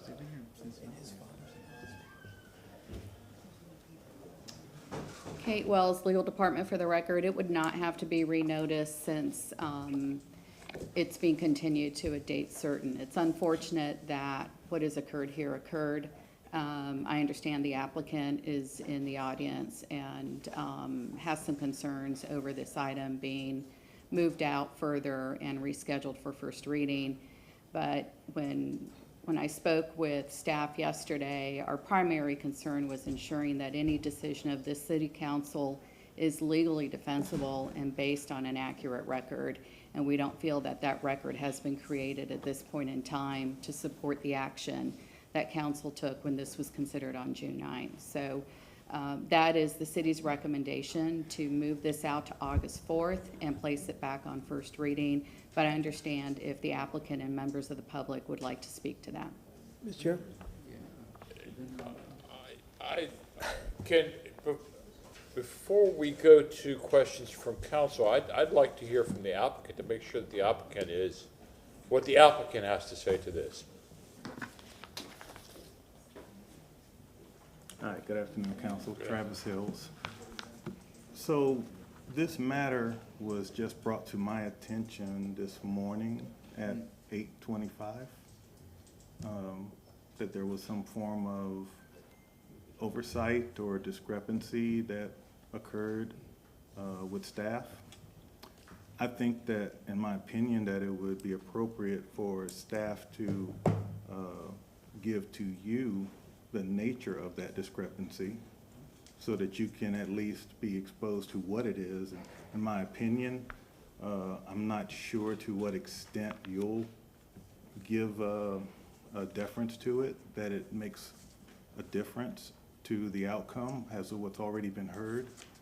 But I would like for that to be stated now, as opposed to just going back to square one when this is not a square one issue. Although the way it was explained to me, I think it is certainly a relevant issue that should be brought to you for your consideration. So I would ask that allow staff to explain a little more detail about what it is, and then perhaps we can move forward from there, if that sounds reasonable. My question to you is, what is your feelings about going back to first reading and postponing it until August 4th? Well, no, I don't want to. We started this process in December, and of course, you know, for whatever reason, it's taken this long. And as they've acknowledged, it's not on any part of anything that the applicant has done or the property owner or anything. It's some kind of a staff oversight. So my feeling is that perhaps it can be heard this evening as to what the nature of that is, so that it can be more exposed to the point of what should be done. I'd like to see it settled because I think that we've made all of the points. I don't know that this point dramatically changes, but I can't speak for you, obviously. But, you know, as far as the things that have been presented, you know, my feeling is that we should continue forward, and then I don't know if there's any, what would be the downside to that being heard this evening. I wanted to hear from you first. Mr. Shelby, are you going somewhere? Yeah, I believe there's also other people who who might be present to speak to this. Well, I was going to ask for public comment, depending on which way we go, but as far as continuance goes, if there is a continuance.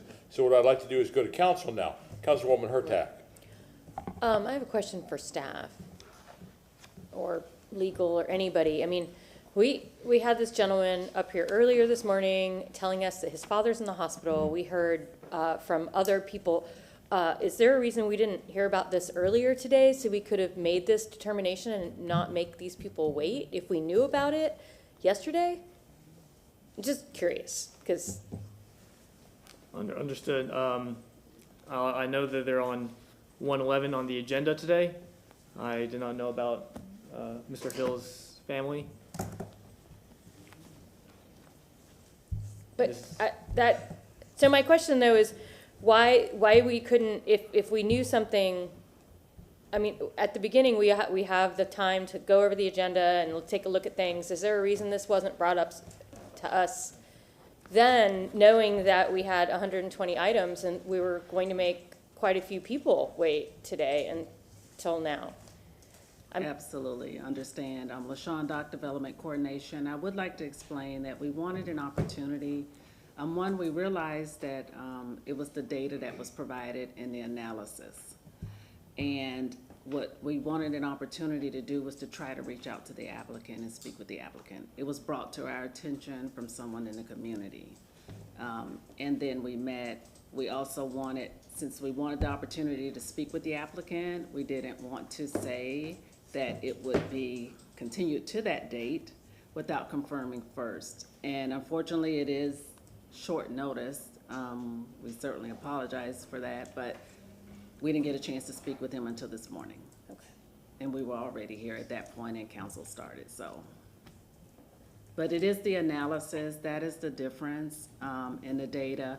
We haven't had a chance to provide it to the applicant or to have it for the viewing of the public. So that's why we wanted that chance, just for them to be able to review it versus them getting the revised analysis today on the spot on second reading.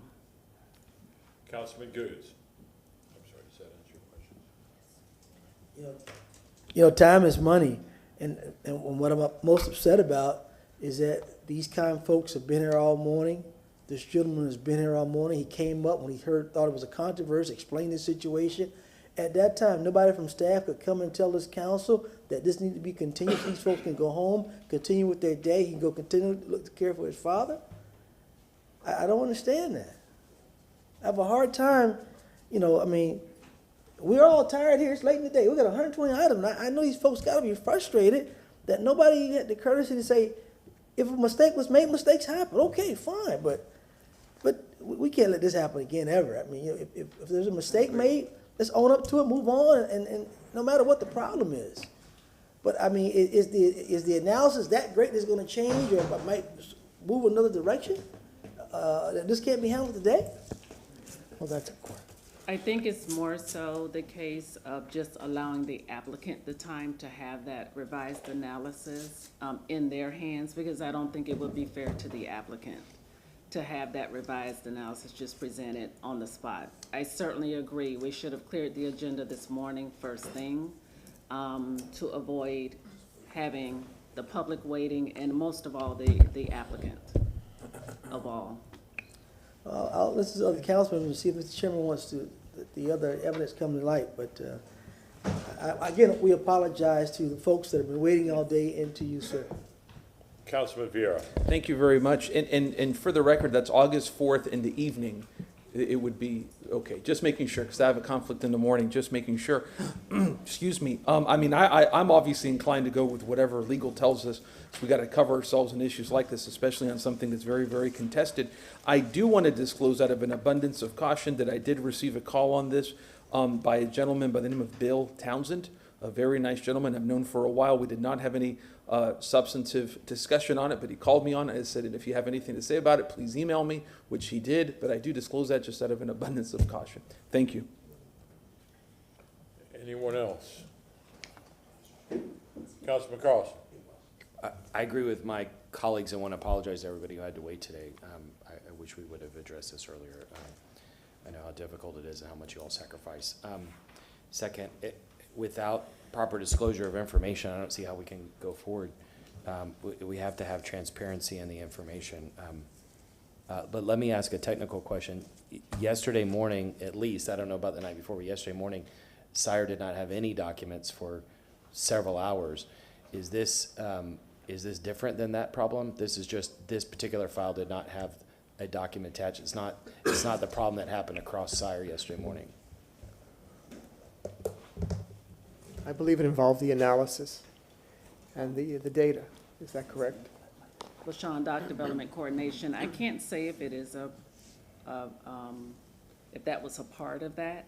I do know at some point it wasn't available for the public viewing in Sire, but Okay, thank you.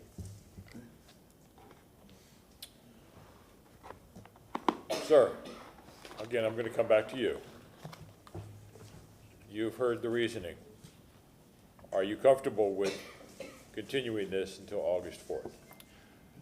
Well, I won't speak to the sake of comfort, but I will say that it is reasonable and rational in what has been explained and said. You know, surely as the applicant and the property owner, of course, we're not happy, and I'm sure that everyone else, the community, you know, shares those sentiments, maybe for different reasons, but I do understand. So I'll leave that up to you all to do what you think needs to be done. I just feel that, you know, I guess hoping for fairness and a higher level of attention for whatever caused this to happen would take place. I understand we're all human and, you know, things happen, so. Thank you. I thank you for your understanding, and I thank you for your patience. Ms. Wells. If I may, I just spoke with LaShawn Dock. She indicated that the staff report should be finalized by tomorrow, and my one thought was, could we possibly continue this to next week, since we have an evening meeting on July 21st, and that would move it up by a couple of weeks. Councilman Miranda. May I ask, is any substance between this first reading's already passed, we're in second reading? I would have to defer to staff on that.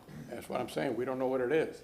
So if somebody knows what it is, and then we complicated it by not doing, because this is an anomaly that we didn't know happened, and nobody understood what happened, but it happened. And I'm not blaming anyone. Yeah, what's been described to me is that the analysis will be significantly different, but only, I mean, I'd have to defer to Zane Hussein, who's preparing that analysis and who presented the case initially. I can't speak to it, I'm not reviewing it. But I don't want to complicate the problem by a rush or something else. I'm just speaking at one.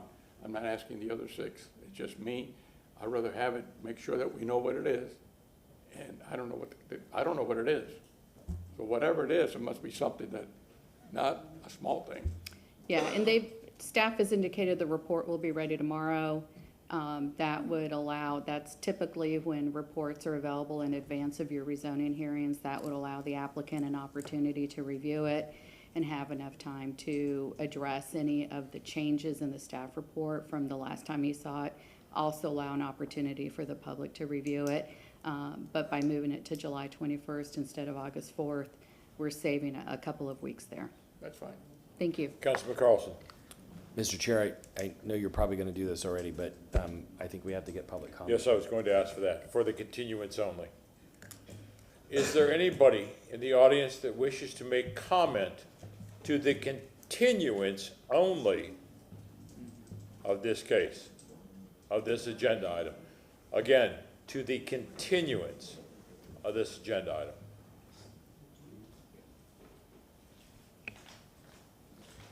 And again, Mr. Chairman, this would be going back, just so the record is clear for the clerk, to first reading consideration. Is that correct? Or Is yes. From what I'm understanding, it's going to go back to July 21st, and hopefully the maker of the motion will put it on first item on the agenda in our evening session.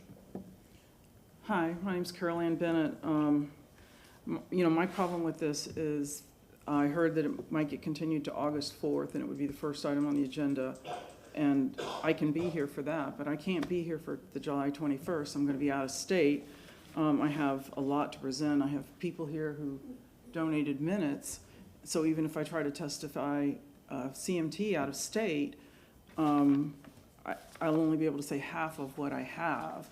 So a continuance to August 4th, I can be here, but if I could, July 21st, and I have a pretty in-depth, detailed understanding of what's going on, and several people have donated minutes because they feel like I can explain things better. So August 4th will work, tonight will work, but the 21st won't work for me. I'll have to do it remotely. And then how do I get donated minutes? Ms. Bennett, if, I don't mean to act as if it's consolation, and it's not, but I can give you my word, if you put it into an email, I will make sure that every councilman has it in front of them as we hear this. Okay, well, that makes me feel Well, better that's, about it. will that at least, If I'm sure that everybody will look at it and actually read it, because it's please mail a me lot easier your to statements. I don't express care things how verbally. many pages Okay, it is. it's- And you have it's a my lot. guarantee that each Well, council person will all have right. that in front of them. If All you right. could, if you could also make sure it goes to the clerk as well, and the council quasi submissions, the quasi box. Ms. Cl- And then I'll speak for my 3 minutes to CMT if possible. I'll be in a very rural area, but if possible, I will speak. And because I just want to say that this is pretty complicated at this point, because there's significant changes in the staff report, and the complexity of it is, difficult to explain. And because I've been doing this so long, I understand it better, so they've asked me to do it for them. But I will email it to you. I thank you for your understanding, Ms. Bennett.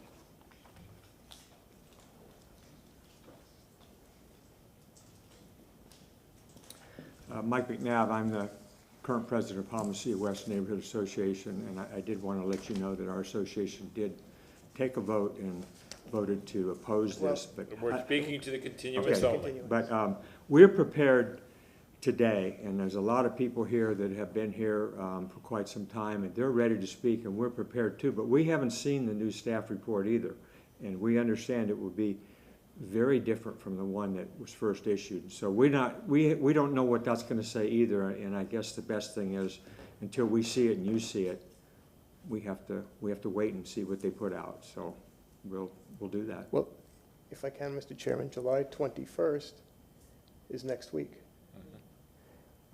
I don't think we can really get people, I don't think it's reasonable to expect these people for another week to take the time off and come back here and do this again. They have no notice of that and so on. We would prefer to go to August and let these people make their plans so they can take the time off. Thank you.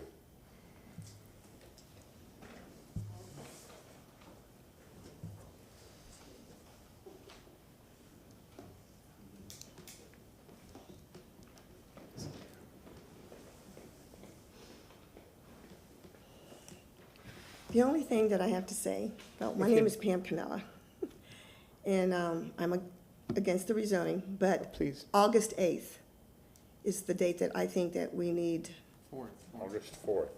August 4th, I'm sorry. August 4th is a better date for, the residents of the neighborhood to be able to read it, know what's going on, and to be able to get back here again. We spent all day waiting today, and I need a rest. That's all I got to say. Is there anyone else in the public that wants to speak to the continuance only? Councilman Maniscalco. Might I suggest that we do continue this to August 4th? These folks have been waiting all day.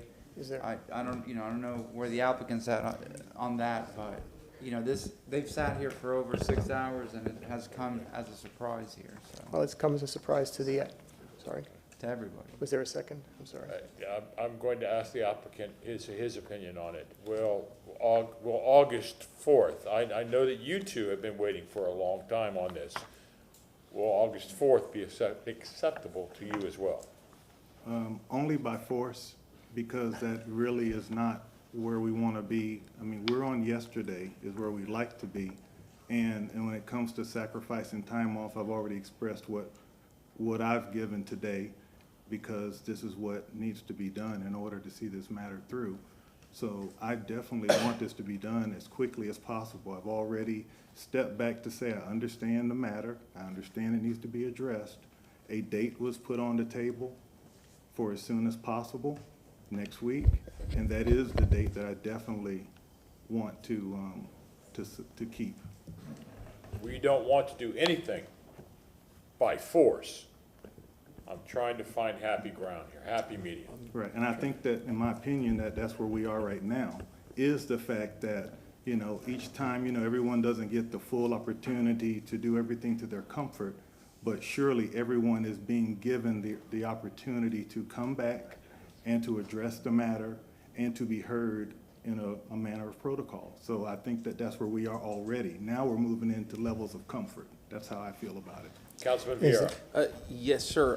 Just July 28th, we have a morning meeting that will probably run long. I mean, can we have it at a time certain as a compromise on July 28th? That's what I was going to say, Miss- first Yeah. agenda item in the evening session.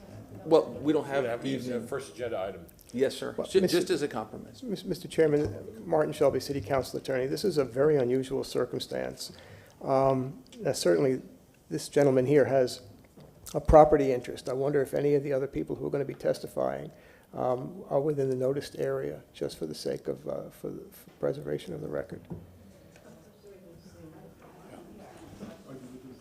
Were you asking me a question? No, I'm talking about in terms of within 250 feet. Plus, we also have 5 people online. This is Hang on tough. 1 second. And then I'm going to go to Councilman Miranda, then I'll come to you. Councilman Miranda. I just want to say, my years of public service, I've never had one that happened like this one. But every day is a new day, and things happen that I don't know what happened. But you got to understand, on both sides, we based our decision here, all 7 of us, what we read. And from what I understand, the little that I could pick up, is that something that we read is not 100% correct. So somewhere but what we read and what's coming is the facts of the matter. It's like a fault in the earth. It moved. Now, when that happens, something caves in. So I voted on what I read. I want to see how I vote after I read what I get. That's all. That's the way it should be. So we can't fiddle on people with this. It's got to be done correctly within the law. That's all. Because somewhere it's going to challenge us one way or the other. And I just want to make sure that everything is done perfectly. That's all, Mr. Chairman. Councilman Carlson.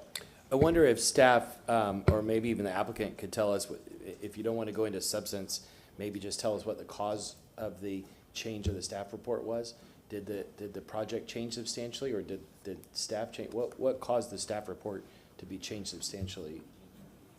Were you directing that at me or? You or staff? I mean, I'd like to just speak to, because I spoke with Abby this morning when I got here. And she gave me the information. That's when I first got it. And I think it is worthy of being heard. You know, I won't dispute that. I just think that it reminds me of, if I had to, you know, make an analogy, is of something, you know, on a scale from 1 to 10. If it scored 9 the first time, maybe it's going to score 8 the second time, because it is something that should be heard. But do you know why the staff report changed? Now, that staff would have to speak to, because it was nothing that we did. We made no changes. Everything is 100% the same. You didn't change the project, which caused Not zero. No changes on that part. I think it was just information that was provided, that there were some miscalculations, Could staff just answer that question, please?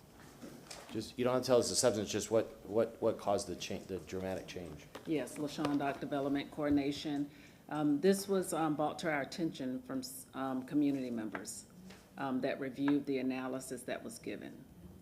And once we looked back at the map and looked at the data that was given in correlation to that and compared it to the transcript and what was presented, we just wanted to be able to start with a clear record. Thank you. Okay, we still have 5 people online, and I'm going to ask if any of them wish to speak to the continuance only. To which date, sir, just so we're clear? Or is that not? We don't know yet. This is to whether they want to. Yes, this is to a continuance only. Is this Ms. Sparks? Okay. I'm going to have to get a few more people online to at least bring their picture up so we can have you sworn in. We only have 3 people logged on. That's Samantha. Okay, can I get those 3 people that logged on Yeah. to show themselves by their camera? Nelson does not have video capability from what I can see, but Samantha and Laurie does. I do. I do have a video, but for some reason it's not working. Okay, the two people that are online by their video, you will be able to give statements, but I do need for you to be sworn in. Please raise your right hand. Do you swear or affirm that the testimony that you're about to give is the truth and nothing but the truth? Thank you. Make sure you unmute yourself. Ms. Sparks, can you please go first?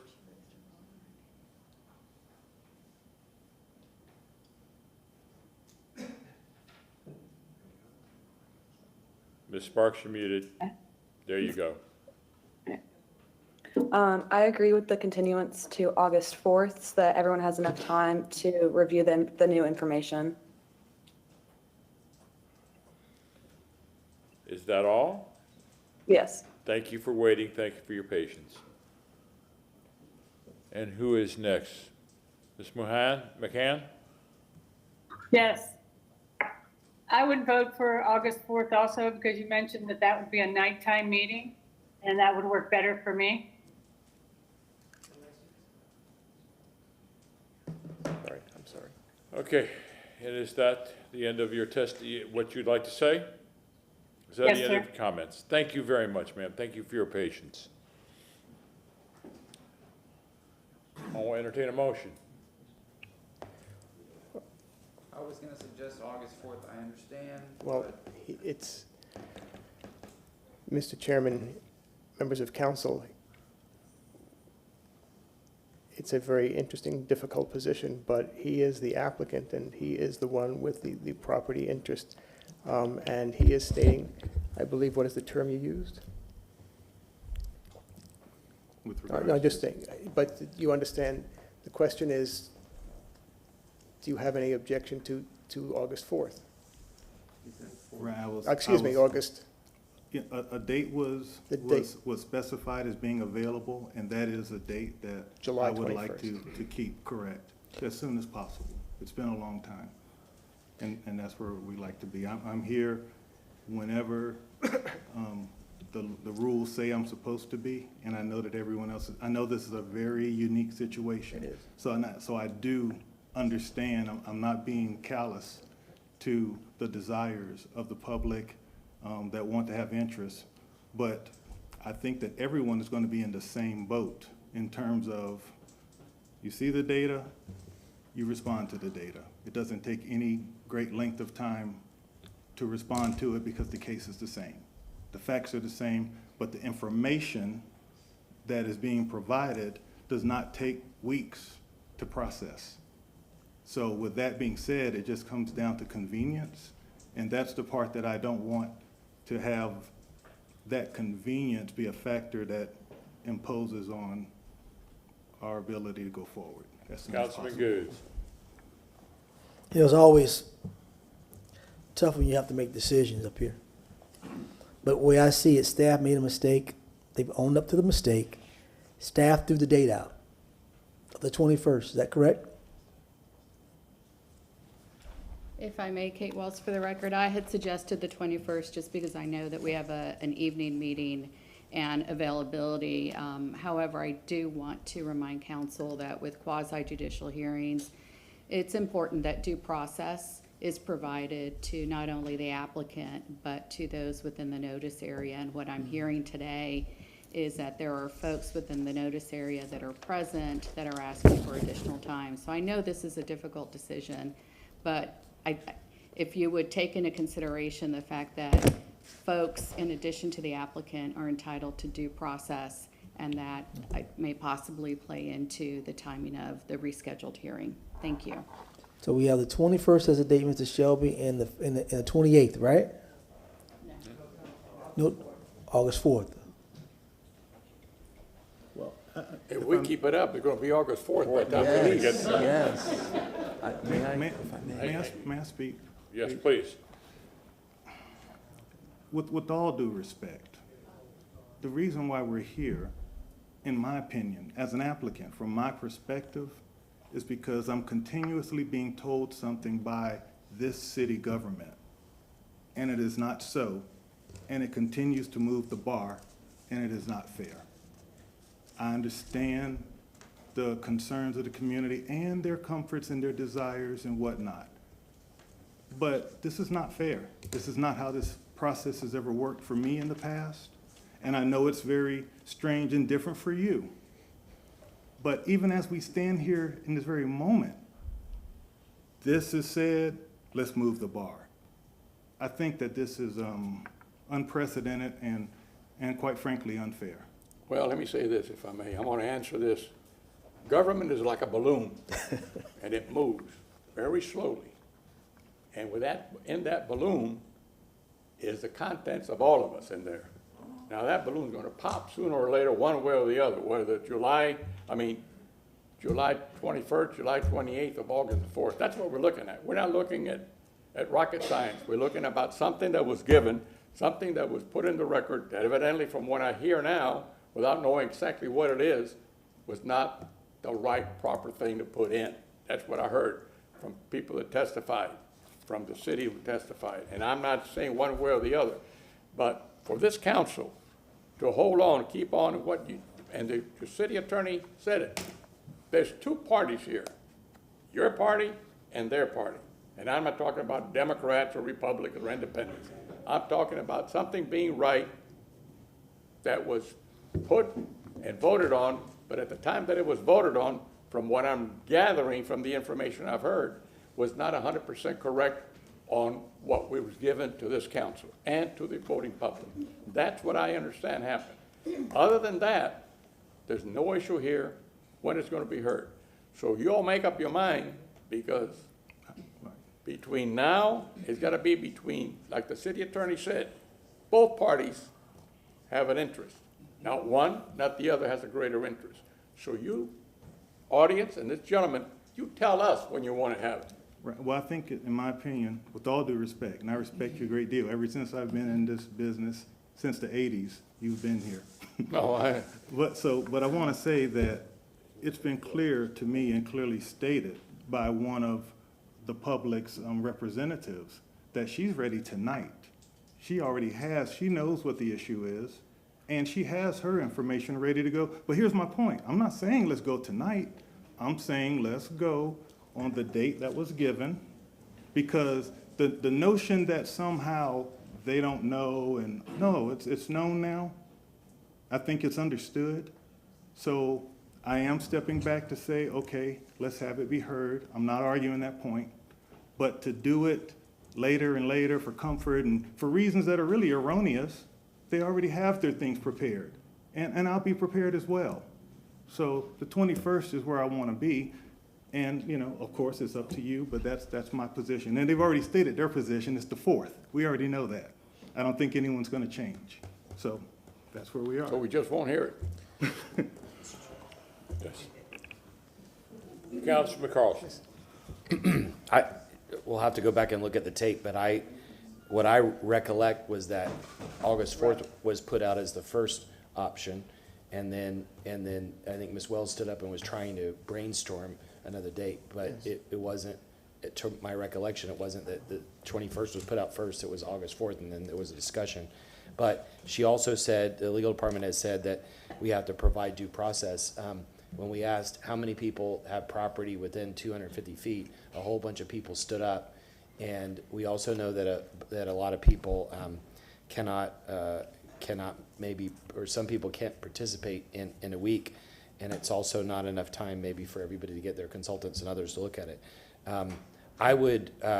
Maniscalco's already made a motion. I'm also happy to make a motion to put it on August 4th. It's 2 weeks difference than the 21st, but it would give the largest amount of people more time to look at this. And I would ask in the meantime that, we've discussed in other meetings that there have been some inconsistencies in the department in helping people like this. And you just said this is the first time you've experienced this before. I would ask staff to really pay attention and make sure that we're being fair to the applicant and that we're moving this forward and that that this kind of thing is not going to happen again, so that we can get an answer on August 4th. I don't know if Mr. Maniscalco wants to make the motion again, or I can make. Let's hear from Councilman Vieira. Yeah, and just very briefly, I agree. I mean, I think my original statement was to hear from legal, and it appears from what I've heard from legal that there is potential risk in going in a week and looking at it objectively speaking. Probably a week is too little time if there is new additional information, like Councilman Carlson said, consultants, all that kind of good stuff. So I'm fine with either July 28th or the first week in August. Let's move forward, in my opinion, and to go from there. Thank you. I don't believe City Council has an evening meeting on July 28th, and typically with rezonings, by statute, one of the meetings will be in the evening, and since we're starting back from the beginning, going back to first reading, it's my recommendation it be an evening meeting. Okay, my Thank motion you. would be for August 4th in the evening. We can put it first on the agenda, 5:01 PM. We have a motion made by Councilman Maniscalco, seconded by Councilman Carlson. Roll call vote. Carlson? Goods? Yeah. Vieira? Yes. Maniscalco? Yes. Miranda? Yes. Hurtak? Yes. And Citro. Yes. Motion carried unanimously. Mr. Chair, could I just reiterate what I said? I don't think we need a motion, but just please, staff, work closely with the applicant and whoever the applicant's clients are, so that we make sure we're fair to them and get all the T's crossed and I's dotted. We should, this is very embarrassing and sad for all of us, and best wishes to your father, too. Mr. Chairman? Councilman Goods. Mr. Hills, thank you for being compassionate. Thank you for not being irate and going off. So we really appreciate that, because some other people probably would have went off like crazy today, but we appreciate that. Tell your father I say hello. Thank you, and I've always enjoyed the relationship with the city and the work we do, and we'll see you on August 4th. And again, I thank you for your understanding and for your patience, and to everybody in the audience that is here to speak on this case, on this agenda item. I thank you for your understanding and your patience. Thank you.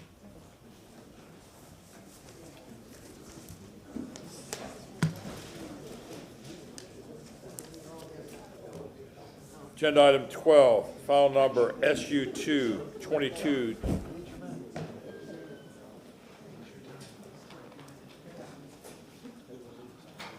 File number SU 22-01.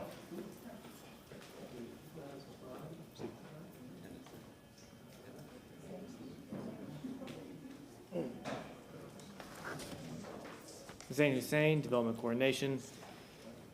Case SU 22-01, this being presented for second reading and adoption. Special use 2 permit for a daycare in an RS60 residential single family zoning district at the location 4302 West Euclid Avenue and 4221 Bayville Avenue. Site plans were dropped off to the city clerk's office. I'm here for any questions. Any questions? Applicant? Online. Good afternoon, Council. Alex Taylor, 400 North Ashley Drive. I'm here on behalf of the applicant. This was unanimously approved at first reading back in June, and I am available for any questions you may have. Any questions? Thank you very much. Is there anyone in the public that would like to speak? Motion made by Councilman Maniscalco, seconded by Councilman Miranda. All in favor, say aye. Aye. Please place your vote. And we got to read this one. I am sorry, Miss Councilwoman Hurtak. File number SU 2-22-01, ordinance being presented for a second reading and adoption, an ordinance approving a special use permit, SU 2, approving a daycare in an RS60 residential single family zoning district in the general vicinity of 4302 West Euclid Avenue and 4221 Bay Villa Avenue in the city of Tampa, Florida, and as more particularly described in section 1 hereof, providing an effective date. Motion made by Councilwoman Hurtak, seconded by Councilman Miranda. Please vote and record.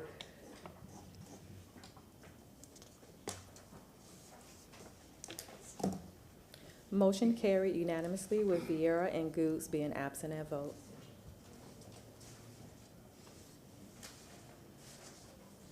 Thank you. File number 13. File number 13. File number REZ 21-130. Thank you so much. Zane Hussein, Development Coordination. This is being presented for second reading and adoption at the location 404 South Albany Avenue. Proposed rezoning from RM 16 residential multifamily to PD planned development residential multifamily. Site plans were dropped off to the city clerk's office. I'm here for any questions. Any questions? Thank you. Petitioner. Good afternoon, Russell Ottenberg, Planning Incorporated, 3737 Lake Choice Drive. I'd be happy to answer any questions. I did want to ask, though, if Councilman Goods and Councilman Vieira would be available. I was going to say, we don't have I don't know if I can even we need request another that. council member. Yes. Yeah,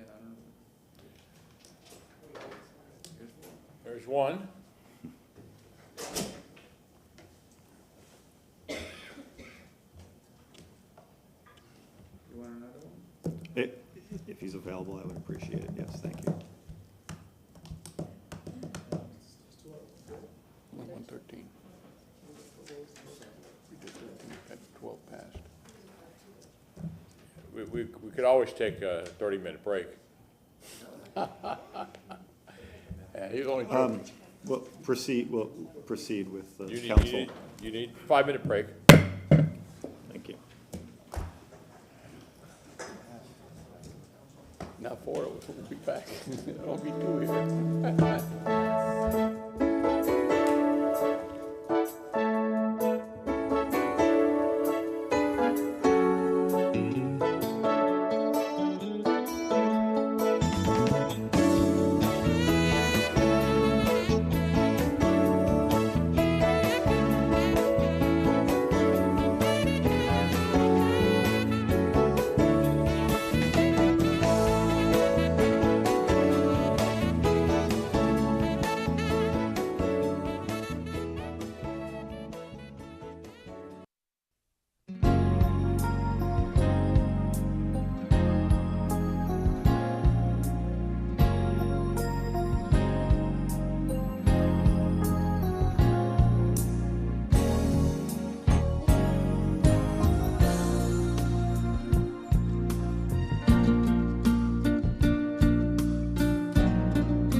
Carlson. Here. Viera. Here. Maniscalco. Here. Hurtak. Here. Goods. Here. Miranda. And Citro. Here, We have a again, physical quorum. thank you very much. Again, we are on agenda item number 113, file number REZ 21-130. We had heard from staff. We are now going to hear from the petitioner. Thank you. Russell Ottenberg, Planning Incorporated. Once again, I'd be happy to answer any questions that City Council may have. Any comments or any questions? Is there anyone in the audience that wishes to speak to this? Seeing none. Okay. I do.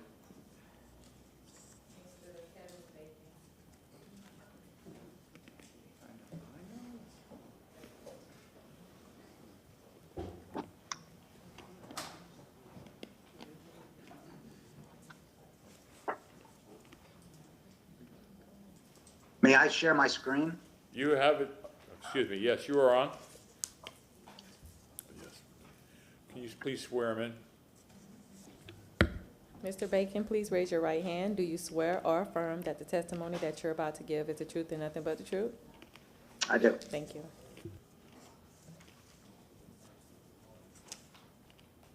Mr. Bacon, your screen is being shared.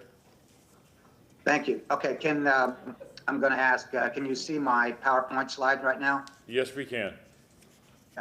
Should I make it, I'll make it a little bigger. Okay, we are against this, the rezoning here, and I'm going to make this brief. I'm going to make it to the point, and I do want you to, as I go through these slides, I want you to kind of think about, hey, we're in an evacuation type of situation.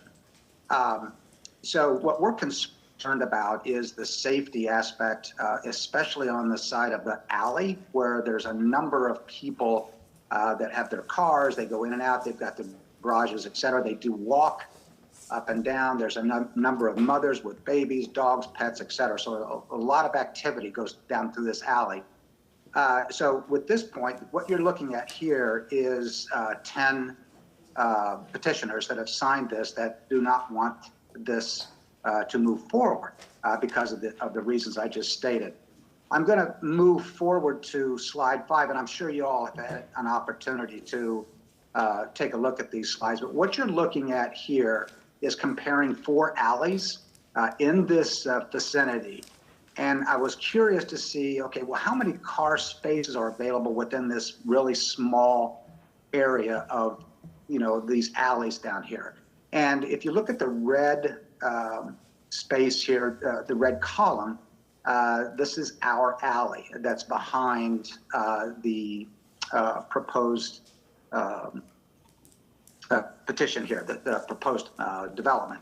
And there are 59 car spaces available on a alley that's roughly around 585 feet long. And that's a bunch. That's a bunch of cars. And I'm going to drill down even further to show you from kind of a dog's eye view, if you will. This is in the alley behind Albany, and you're looking north. And in this picture here, the congestion, as you can see, this alley is only 11 feet wide. So there's only one car that can be on this alley moving out. And what's being proposed is 6 additional cars or vehicles that's now going to put forth to this congestion. And by the way, I'm the owner of 406, the property just south of 404. On this picture to the right here, you can see it's to the right of the number of cars that's here. This is an apartment complex. And again, to the point that the congestion and the potential nightmare that's going to happen when there's an evacuation.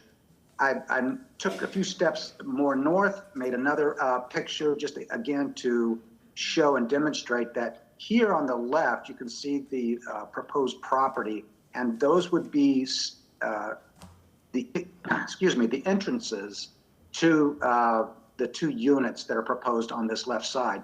Right here, 11 feet beyond, is our cars that are parked. Now, again, an evacuation, there's going to be a lot of headaches and a lot of issues and a lot of damage that's going to be caused, much less, the safety aspect of things. So hopefully that gives you a point. This is the last slide that I will demonstrate. Again, moving further north, you can see, again, 11 feet. The one on the right here, the picture number 6, is a car trying to pull out and almost hitting this electrical pole from this apartment complex. So hopefully this gives you enough insights and enough to consider not having this be rezoned to a PD. I appreciate the time. I'll yield back. Thank you, Mr. Bacon. Is Ms. Amesbury not on the line? Ms. Wells. Thank you, Mr. Chairman. Just want to make a couple of comments with regard to Mr. Bacon's testimony. He did testify when this was heard on June 23rd.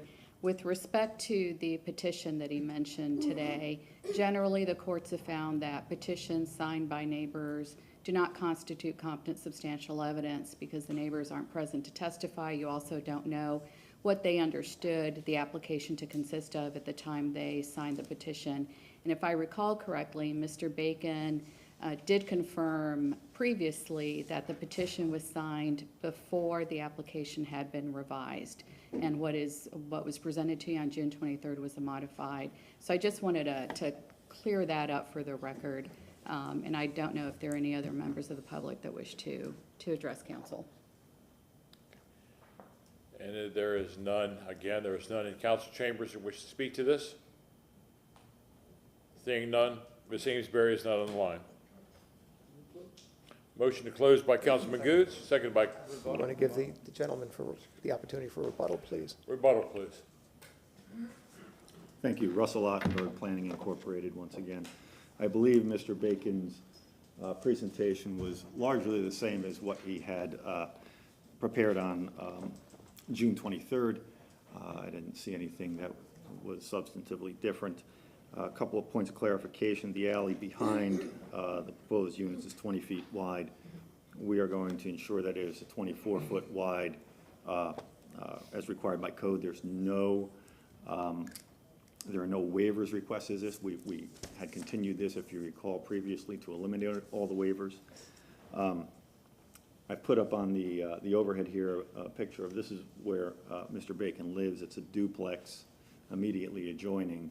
I understand he's opposed to this project and the safety issues, but apparently, I guess he didn't feel there were safety issues going from a single-family residential to a duplex. That aside, I'm going back to, I'm thinking about a lot of the discussion that was held this morning about increasing density in the city, providing more units, making more units available to the public, and this is one of those opportunities. This type of thing happens regularly on this small scale throughout the city. It is common along South Albany Avenue on this block face. What we're proposing has been ruled to be consistent and compatible with the surrounding development and development pattern.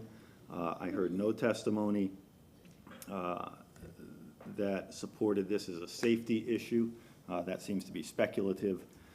And so with that, we would appreciate your support and vote of approval for this project. Thank you. Thank you. Motion closed by Councilman Good, seconded by Councilman Maniscalco. All in favor? Aye. Thank you very much. Councilman Good. 113. Yeah, REZ-21-130. Ordinance being presented for second reading and adoption.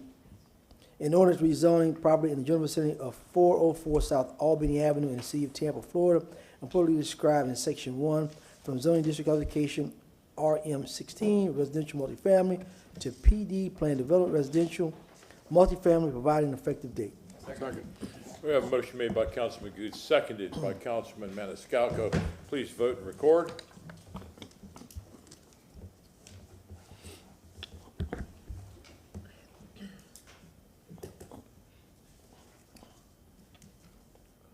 Motion carried with Carlson and Hurtak voting no.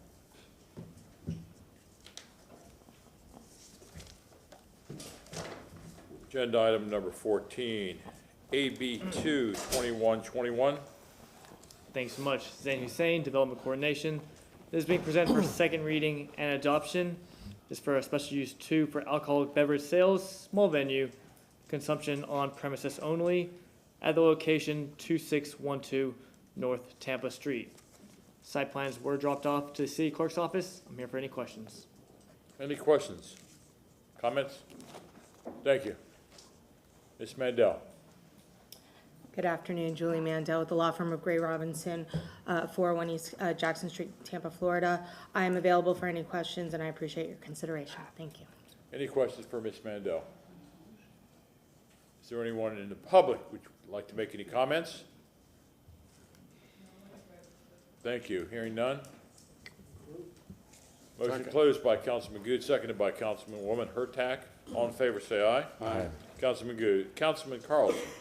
Yes, sir. I'd like to move number 114, file number AB 2-21-21, ordinance being presented for second reading and adoption. Ordinance approving a special use permit S2 for alcoholic beverage sales, small venue consumption on premise only, and making lawful the sale of beverages regardless of alcoholic content, beer, wine, and liquor on that certain lot, plot, or tract of land located at 2612 North Tampa Street, Tampa, Florida, as more particularly described in Section 3, providing that all ordinances or parts of ordinances in conflict are repealed, repealing ordinance number 2017-109, providing an effective date. Second. A motion made by Councilman Carlson, seconded by Councilman Vieira. Please vote and record.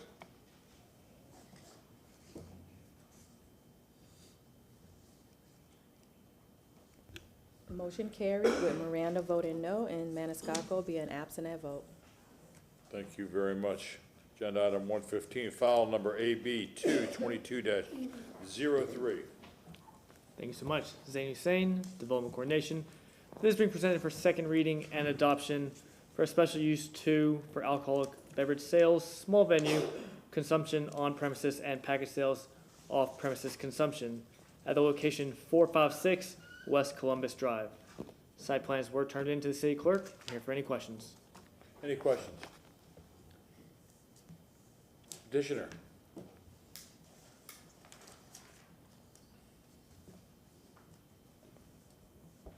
Do we have a petitioner?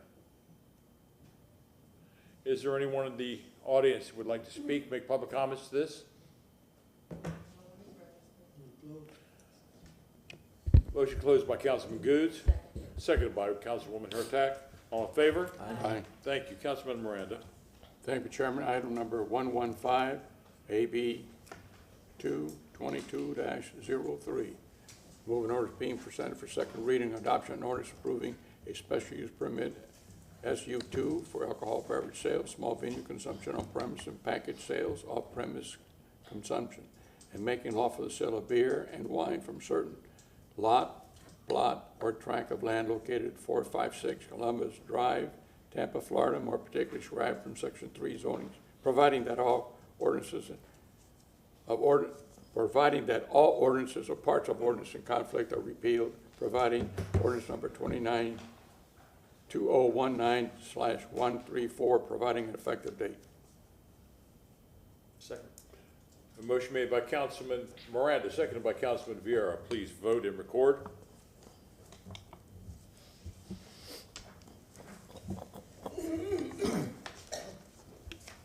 Motion carried unanimously with Maniscalco being absent at vote. Thank you very much. Agenda item number 116, file number AB 222-14. Thank you so much, Zain Hussein. This is being presented for second reading and adoption for a special use permit for alcoholic beverage sales, small venue, consumption on premises only. This is at the location 408 South Howard Avenue. Site plans were turned in to the city clerk. I'm here for any questions. Any questions? Mr. Porter. Thank you, Mr. Chair and Council. Jim Porter, Ackerman, 401 East Jackson Street. We're here to answer any questions. Any questions? Is there anyone in the public that would like to make any comments? Seeing none. Second. Moved to close by Councilman Good, seconded by Councilman Miranda. All in favor? Aye. Thank you. Councilman Vieira. Yes, sir. I move an ordinance being presented for second reading and adoption ordinance approving a special use permit as to for alcoholic beverage sales, small venue, consumption on premises only, making lawful the sale of beverages regardless of alcoholic content, beer, wine, and liquor on that certain lot, plot, or tract of land located at 408 South Howard Avenue, Tampa, Florida, is more particularly described in Section 3, providing that all ordinances or parts of ordinances in conflict are repealed, repealing all ordinance number 2013-84, providing an effective date.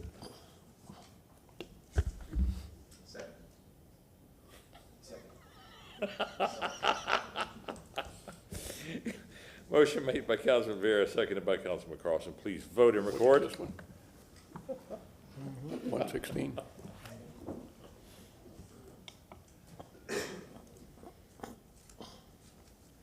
Motion carried unanimously with Maniscalco being absent at vote. Thank you, council. Thank you, Mr. Porter.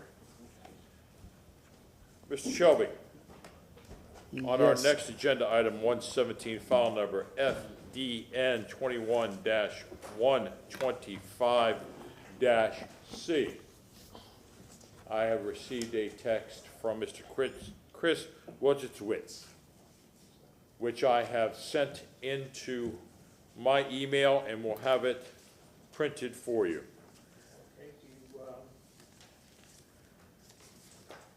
And I wish to make note of that.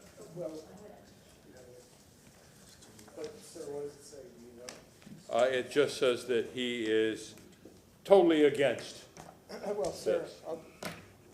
okay, well, so you received an ex parte communication, you're disclosing that prior to this hearing. Yes. This is different than your normal quasi-judicial hearing, and I'll defer that. Thank you for disclosing that.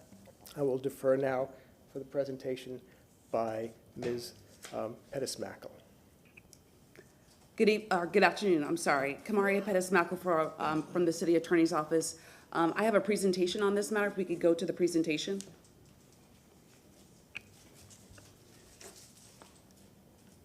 And if I can, I'm sorry to interrupt, but just with regard to that, please hold that in abeyance and your disclosure because it is relevant to this discussion. Okay. I have a presentation, I'm sorry, I'm just waiting for it to come up.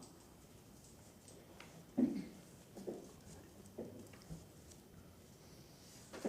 sorry, I was caught in mid-bite.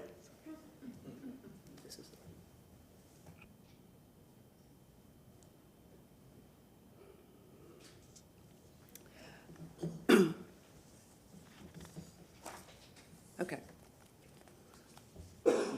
Item number 117 is regarding FDN 21-125. Code section 27-61, subsection J1 provides the process for review hearings regarding formal decisions of the zoning administrator. This hearing is different than other review hearings that you normally hear for the following reasons. First, the de novo hearing that City Council normally conducts already occurred, and that occurred by a hearing officer on May 3rd, 2022. This item is only before you to consider the recommended order by the hearing officer. Secondly, City Council may only allow public discussion upon a request for oral argument by a party or upon your own motion. City Council may only open the meeting for oral argument if City Council finds that the hearing officer did not address a matter introduced into the record or the recommended order contains an ambiguity. Parties must file their requests for oral arguments with the filings of any exceptions. In this matter, City Council, there have been no requests for oral argument and there has not been a filing of any exceptions. If City Council approves the request for oral argument, the content of the testimony must be the same as which it was presented to the hearing officer.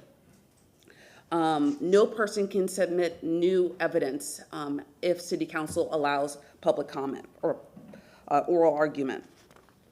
Previously, City Council received the following documents: a copy of the materials that were provided to the hearing officer during the de novo review hearing, the recommended order, the relevant code sections, and sample motion. The issue before the zoning administrator is whether or not the property should have retained the original YC6 zoning classification and not the current YC7 zoning classification. The zoning administrator determined that a timely request was made for the property to retain the original zoning classification of YC6. The hearing officer reviewed and agreed with the zoning administrator that the property should have retained the original YC6 zoning classification. The properties located at 1916 and 1918 East Fifth Avenue were originally zoned YC6. Zoning classification of YC6 allows for our principal use of parking lots. In 2000, the city initiated an area-wide rezoning. And it was the policy of the city to allow properties to opt out of the rezoning designation process. Similar requests were made for other properties which were excluded from the area-wide rezoning.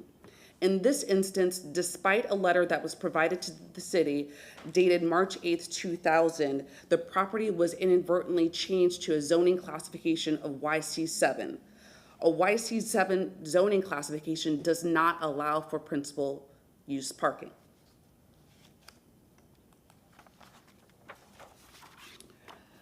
The authorized agent for this application filed a formal decision requesting a determination regarding the parking lot, whether or not the parking lots were permitted principal use at 1916 and 1918 East Fifth Avenue. The formal decision issued by the zoning administrator on August 30th, 2021, determined that there was a timely request to exclude the property from the city-initiated area-wide rezoning.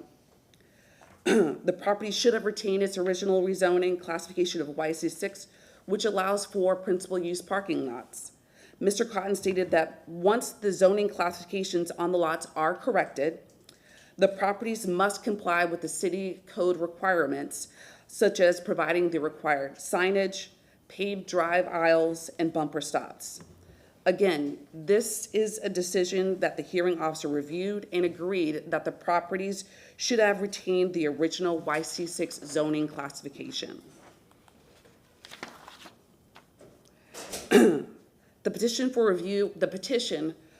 regarding the formal petition for review was filed by Joseph Caldwell regarding the August 30th, 2021 formal decision. As I previously stated, the de novo review hearing was conducted by a hearing officer on May 3rd, 2022. At that de novo review hearing, the hearing officer took sworn testimony, received documents, and took public comment.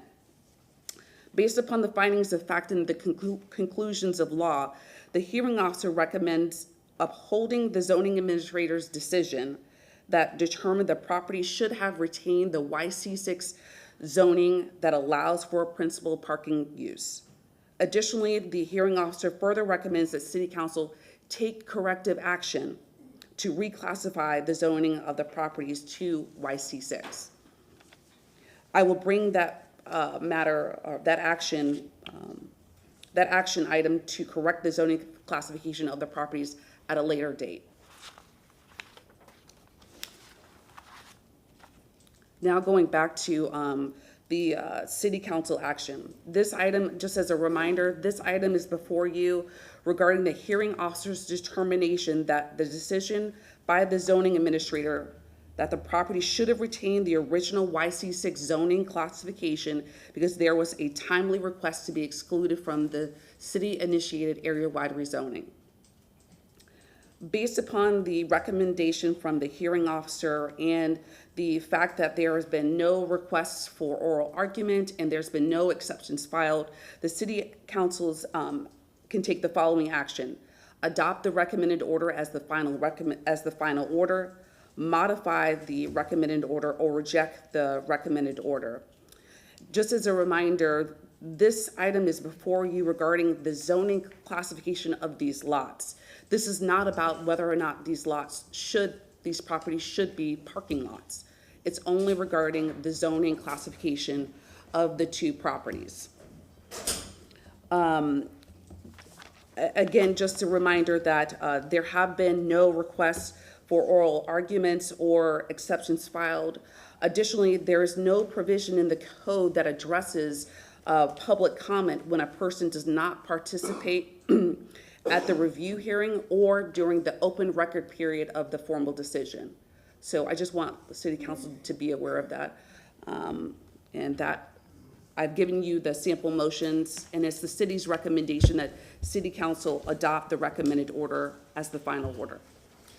Before I go to you, Councilman Carlson and Councilman Vieira, I just need clarification, and I'm going to you, Mr. Shelby. Yes. Oral arguments.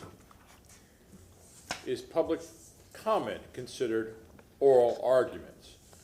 And if the magistrate is requesting that we take no oral arguments, or that is a legal opinion, does this council have the right to waive that and accept oral arguments?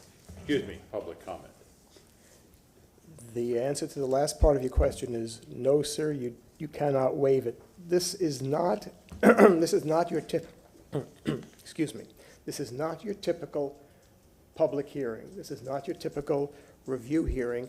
This is a determination for your consideration of the recommended order by the hearing officer that denied the petition for review. In other words, this is not your review hearing. The review hearing has already taken place. And the hearing officer made the recommendation, and the recommendation you have is part of the record. And if you wish to have oral argument, the rule states you can only allow public discussion upon a request for oral argument filed by a party or upon its own motion, and as Ms. Pettis-Mackle told you, neither of that was done. And now, City Council may only open the meeting for oral argument if City Council finds that the hearing officer, within that recommendation, did not address a matter introduced into the record or the recommended order contains an ambiguity. And that would have to be, sir and council, stated with specificity as part of the record in order for you to take oral argument. Otherwise, City Council oral argument per this particular section of the code is not permitted unless you make a specific finding. Then I will ask the question a different way. Again, oral argument is not public comment. There is no public comment. Mr. Right. Shelby. I'm sorry. And I just want to clarify that because I see 9 people online that want to speak, and I am guessing there are a couple of people in this chamber that want to speak during public comment, and I just want them to know that we are not taking public comment during this discussion. Unless, of course, sir, you can, council can meet the code requirements with reference to the hearing, the recommended order. And how would you suggest that that happen, being our legal advisor? You make reference to the order. I don't see how else you can do it. While you're pondering that, Councilman Carlson. I have 2 questions. The first one, you can tell me if I'm not allowed to ask this. Well, then wait a second. Anything that's taken, and Ms. Pettis-Mackle was at the review hearing, and the representative is also here. The property owner, from what I understand, is not, but that being... The representative from the property owner is here. Is here. So that being the case, the ex parte communications that you may have seen should not be considered because that is outside the record of... My question is about what she just said. Yes. So, forgive me if I get this wrong in the paraphrase, so I have 2 questions that are different. The first one is, and again, I might paraphrase this the wrong way, but this was, what is it, YC7? It's currently zoned YC7. YC6, and then somebody accidentally or somehow was moved to YC7. Can you just, are you allowed to just tell us a little bit more about how that happened and why? All I can tell you is that the property was originally zoned YC6. The property owner a letter was received at the request of the city to opt out, documenting the request to opt out of the area-wide rezoning. That process was followed, and somehow inadvertently, the property still was reclassified as YC7. Again, that occurred in 2000. I don't know how it. And the second question is, and I don't remember all the words, sorry, it's late in the day, but between what you and Marty said, there are very specific guidelines as to whether we can open this back up. And I've seen the emails that we got, which is about a different issue. As you said, we cannot hear the substance of what this land should be used for. This is only about why this particular ruling and whether there's any justification to open up the ruling. I have not seen any evidence that is an exemption or any kind of exception that would allow us to open it up. And it sounds like from what you and Marty said, no one has presented any justification for us to open it back up. So is there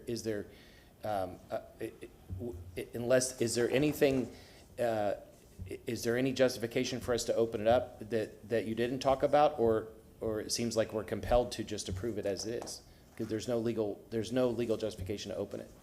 Kamaria Pettis-Macker from the City Attorney's Office, what I can say, Councilman Carlson, is that there have been no exceptions filed regarding this matter. And just for your information, exceptions, if they were filed per the code, they consist of any objections to the findings of facts or conclusions of law contained in the recommended order. And there have been no exceptions filed regarding this matter and no requests for oral argument.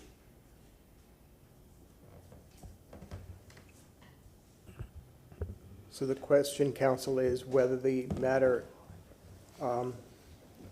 if there's something that was not introduced into the record, did not address a matter introduced into the record, or the recommended order contains an ambiguity, and that would be counsel's decision or counsel's basis, the sole bases for being able to open it up for oral argument. It's different than your regular review hearing. Of course, we're citing to section 2761 J.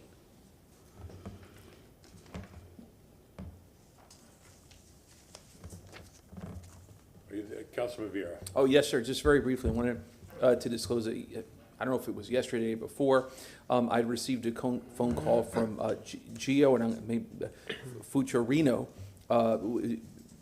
We didn't have any substantive discussion or anything of that nature on it. When I advised them this is something that I can't discuss, et cetera, didn't discuss it, but just to put that out there. That's all. Thank you. Thank you. Councilman Carlson. I forgot the name, sorry, in the beginning of the presentation, Mr. Campbell or something like that. Caldwell. Caldwell. In his request for us to reconsider this, was there any exemption or justification presented that we could use to open it up? Is there Councilman Carlson, just to clarify, the review hearing already occurred, and the petitioner did participate during that review hearing, but since the review hearing, there's been no exceptions filed. There's a timeline in which, or a deadline in which exceptions can be filed, and there have been no exceptions filed by the petitioner.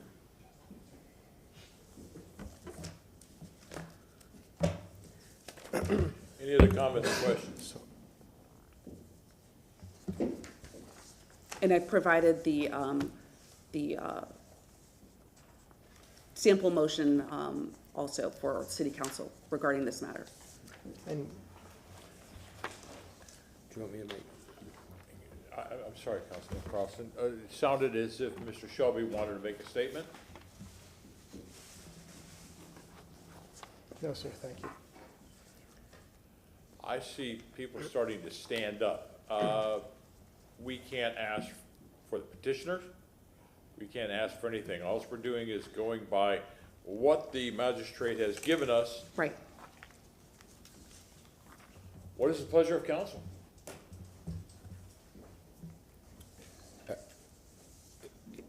I would say this, if this was a land use hearing, it would be a completely different conversation, and we would be hearing from the public, and we would be considering everything the public said, but considering what the both legal counselors have told us, our own and the city, there's nothing has been presented to, unless my colleagues heard something different, nothing else has been presented to open it back up.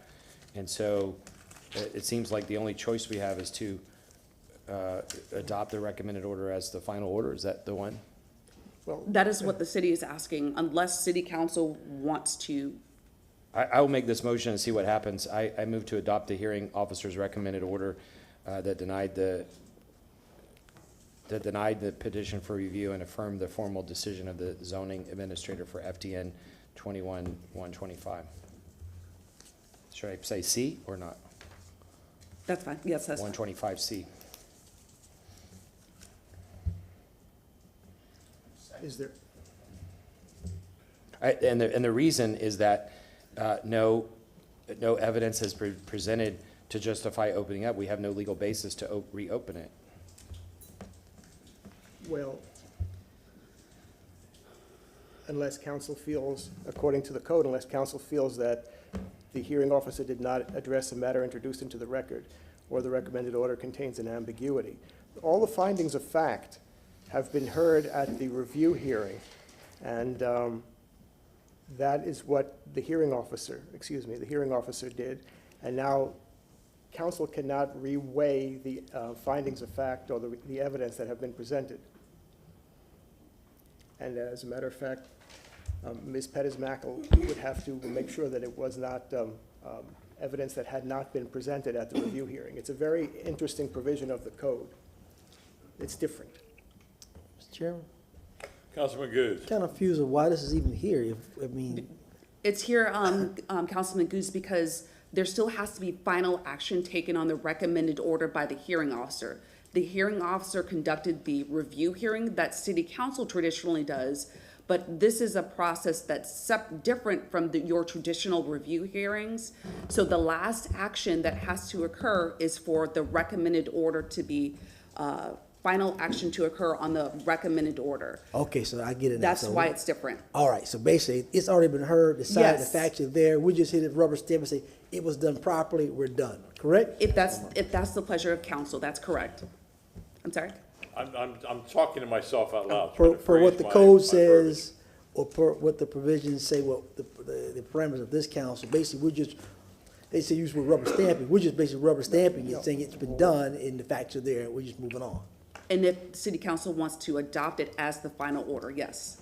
It's not necessarily a rubber stamp. The question is whether city council has the ability to reopen the public hearing, and the question is whether it meets the code criteria. But how can you do that, Marty, when there's nothing, there's no information to do that? Basically, what she's saying is it's already been heard, tried, and done, and you're just here for us to say, okay, we agree that his findings are in order and nothing is done inappropriately.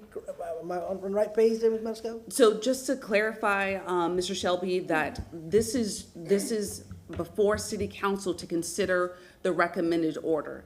If city council wants to hear oral arguments, then we refer back to, you can only open the meeting for oral argument if city council finds the hearing officer did not address the matter introduced into the record, or the recommended order contains an ambiguity. I was referencing that there have been no requests for oral arguments, or there have been no exceptions filed. As such, the city is asking for the action of the hearing officer to be considered as the final order. Final order, like I said. Councilman Carlson. Again, for anybody who wanted to speak on this, this is not a regular zoning discussion, but you said that if it, and really all it's doing is returning it to what it was before this mistake happened.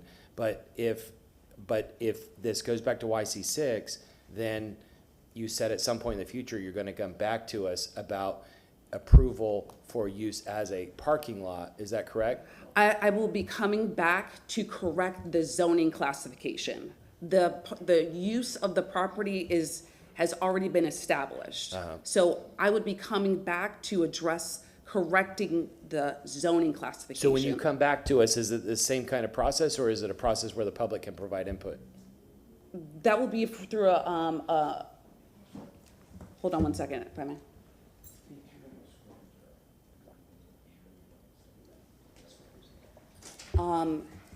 I would bring it back as a scrivener's error to correct the zoning classification.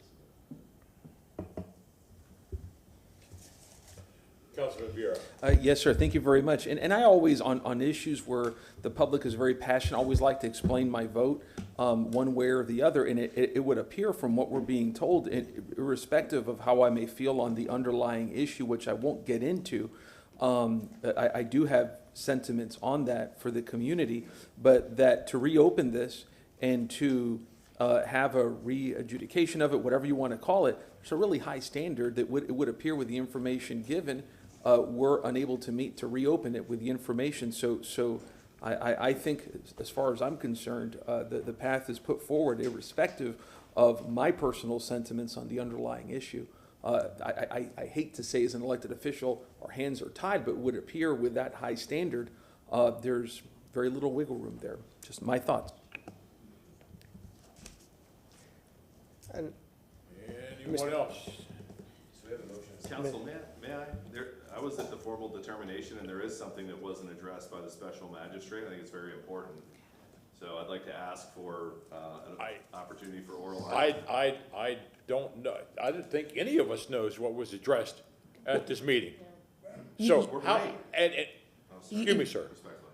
Respectfully, if we have no idea what happened, how do we know that your oral arguments are going to be correct? I hope you understand that. Well, sure, because I was at the meeting, and I can explain what the special magistrate didn't consider. You can explain, but again, no offense to you, please don't take this seriously, but I don't know if you're saying it verbatim and it's truthful. Please, don't take a disrespect to that. Mr. Chair, respectfully, Kamaria Pettis-Malcolm from the City Attorney's Office. As previously stated, I was in attendance at the review hearing. I am aware of what the witnesses testified to. I'm aware of what was presented on the record, and I'm aware of what the public comment was. But what this gentleman is asking for is a request for exceptions, and that has not been filed in this matter. And I just, please. Shameful, shameful. We weren't given notice to file. How are we supposed to know that? For an oral exception. Please. Please. Shameful, sure. Thank you. You know, Councilwoman Hurtak.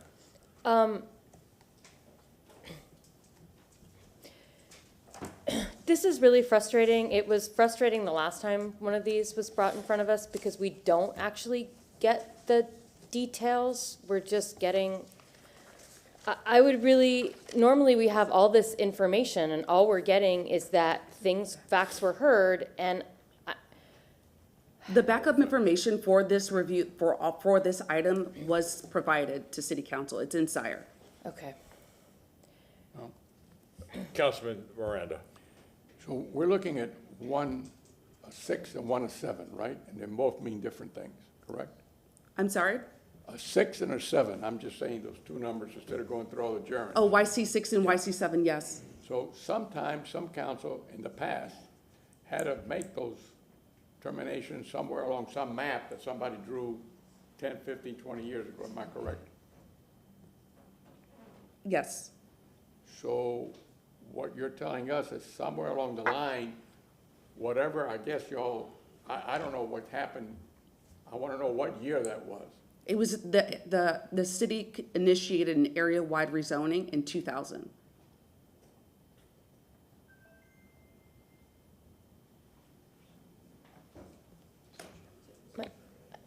Councilwoman Hurtak. Yeah, so I wasn't quite finished with my question. My question is,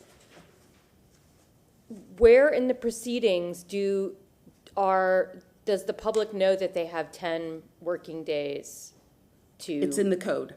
So, but they're not informed at the actual meeting? Not at the process is outlined in the code. Okay, well then, I think we should look at we often tell during our hearings that people have time to rebut, so maybe we should look at that. Well, actually, Councilwoman Hurtak, the petitioner, Joseph Caldwell, had legal representation, Justin Dees. There was an attorney present at the hearing, and that's who I've been speaking with. Okay. So Justin Dees represented Joseph Caldwell at the review hearing.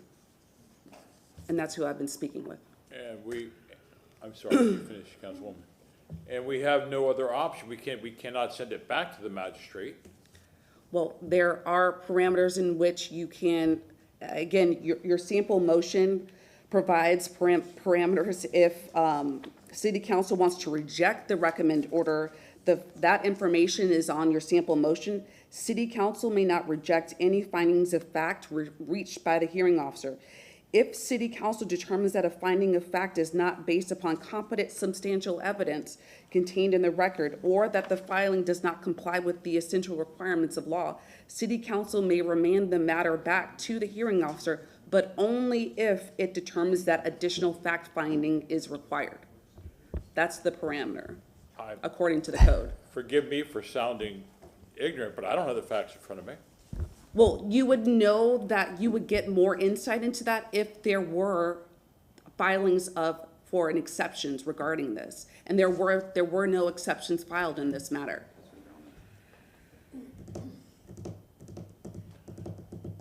It seems like the dog is chasing its tail on this. I apologize. Councilman Goods. Seems like to me somebody paid an attorney and the attorney didn't do their job to the T. If you're saying that it's in the code in 10 days, and the only way you can get this exception is you follow these guidelines for the exception. Correct? That's correct. So no guidelines were followed to get the exception to even have us consider to reopen, to modify or reject anything. Because right now, all we can go by is what the hearing is already ruled on, and basically, I said again, it's just us saying, here are the facts that were already laid out. There are no other exceptions to look at this particular point because no one filed any. So all this council can do at this point is, hate to say it, is adopt the final order of the YC, Y7 and move on because we have no other facts or parameters to do anything else with. Correct? Am I? That is correct summation of there's been no exceptions filed, stating any objections to the recommended order by the hearing officer. But I would say, since this is something, this council, I haven't experienced, I think, after we make whatever determination today, I think legal needs to go back and look at some parameters so it's clear that the public or whoever knows what their alternatives are. Because from what I'm seeing right now, I don't think no one really knows because we don't know. We've never experienced it. So I think we've got to be a little more clear in the guidelines. My opinion. Councilman Carlson. Yeah, I agree with that too. I wish, I don't know if we need to modify the code, but I wish we could have more notice or communication with the public so they understand what they need to do in this regard. This is an unusual process that I don't think I've seen in 3.5 years. The attorney that was representing the person, is it Dees, what's the name of it? Justin Dees. But that person did not, since that hearing, did not put forward any exceptions. No. And that person knew that they needed to put forward exceptions. I expressly communicating with the attorney the process that must be followed regarding where we are in this phase after the review hearing. I did communicate that. And the last thing is, so it switched from YC6 to YC7 in 2000 because of an area-wide change. And then if I remember correctly, at some point shortly thereafter, the property owner sent a request for an exception. How long after that was? No, the property owner filed a request for a formal decision regarding the principal use parking on the lots because the property owner learned that the zoning classification was changed to YC7, even though the process was followed in 2000 to opt out of the area-wide rezoning. So, sorry, say that again. So the person, the people that own this property when they were noticed in 2000 that it was changing from YC6 to They YC7. opted, they followed the city's policy at the time to provide written documentation to request to opt out of the area-wide rezoning. Which meant it would have stayed at YC6. Correct. And then what happened? Somebody in the city forgot to record it that way? I can't speak of how specifically it was left out, but all I can say is it was left, that letter was not included, and the rezoning changed to YC7 inadvertently. They didn't own the property at that time. Can everyone please sit down? Just please. Yeah, one. Mr. McElhaney, could you sit down also? Yeah, one last thing. Sorry, Ms. Johnson-Velez and Mr. Cotton, unless you're going to get up to the podium and say something, please sit down. It's been a long day. Aye, peace and harmony. Thank you. If I could just finish, for the members, public watching and here in person, you've seen any of the, you have been sitting around all day. This council very much believes in listening to the public. In this case, I don't know any way to open this back up legally. And so our hands are tied. If there was a way that we could figure that out, we would. We've asked questions here for 20 or 30 minutes and we can't figure out how to open it.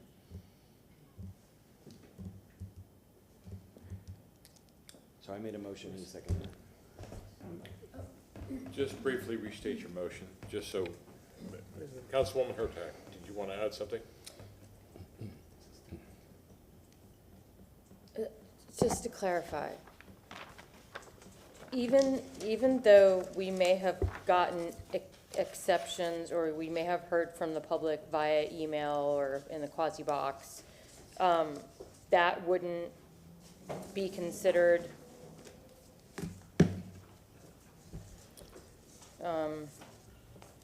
new exception evidence because it had to be filed the proper way. Correct. Okay, that was 9. Could you briefly restate your motion? And again, I'm making this motion because I don't see any legal justification to make the other motions, but I move to adopt the hearing officer's recommended order that denied the petition for review and affirm the formal decision of the zoning administrator for FTN 21-125C. Motion has been made by Councilman Carlson, seconded by Councilman Vieira. No, this is still quasi judicial? No. Yes. Yes, okay. Where are we going from here? You have to vote. I'm sorry. We're gonna vote for the, Roll call vote. roll call vote, that's why I was asking. Maniscalco? Miranda? Yes. Vieira? Yes. Hurtak? No. Carlson? Yes. Goods? Yes. And Citro. No. Motion carried where Hurtak and Citro voting no and Maniscalco being absent vote.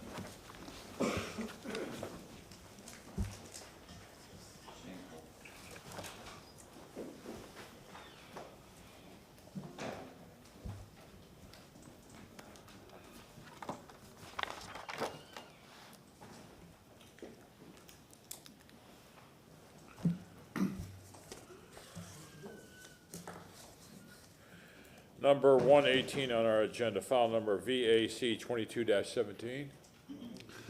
Good afternoon, City Council. Ron Wigington, Legal Department. Item number 118 is the city's request to vacate a right-of-way in Jackson Heights, East Tampa. As always, during first reading, I'd like to remind City Council that it has broad discretion in determining, whether to approve or deny the request for the vacating. And in such deliberations, some factors that you can consider are whether the vacating will relieve the public from the cost of maintaining the right-of-way, whether the vacating will alleviate a public nuisance or curtail criminal activity, whether the vacating will foster redevelopment, and whether an abutting property owner's access will be substantially diminished or completely cut off. In this particular case, the vacating will allow the expansion of a park in this area. I would now like to open the floor to Mr. Ross Salmons to provide his presentation. Good afternoon, Ross Salmons, Development Coordination. Got a brief presentation for you, presenting presenting file number VAC 22-17. Again, the applicant is the City of Tampa Parks and Recreation Department. The general location is at 5019 North 39th Street. The proposed vacating request is to vacate a portion of Caracas Street, lying south of Wilder Avenue, north of Ellicott Street, east of 34th Street, and west of 36th Street. This application was filed on April 14th, 2022. The city owns property on both the north and south side of Caracas that is requested to be vacated. The applicant's reason for the application is for park improvements and extension of the East Tampa Recreation Complex. This street was created by a subdivision plat and the City of Tampa right-of-way acquisition. It's located within the East Tampa Overlay District.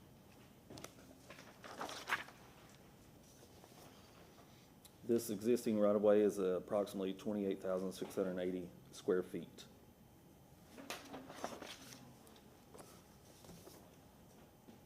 Here is an aerial view of the proposed vacating request. As you can see, here is the Caracas Street in yellow, 34th and 36th Street, and in red is all city-owned property.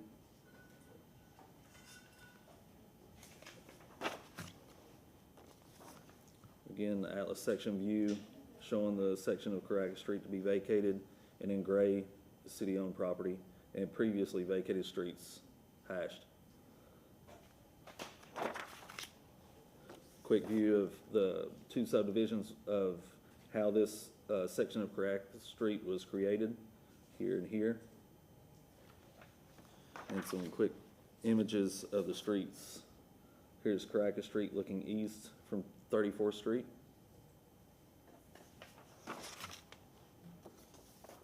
There's Caracas looking west from 36th Street.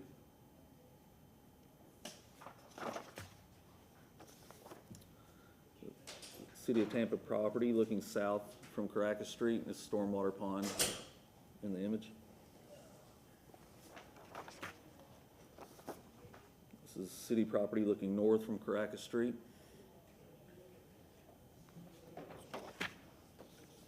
Staff have no objections to the vacating request. If the vacating request is approved by council, reservations are required by TICO, Frontier, and Spectrum. And also Natural Resources make sure to comply with Chapter 27 in regard to tree preservation and site design for any improvements placed adjacent to trees in any vacated area. Thank you, that's all I have. Any And, questions? yeah. I'm sorry, continue. I'm available for questions, and representative from the Parks and Recreation Department is available also. Any questions?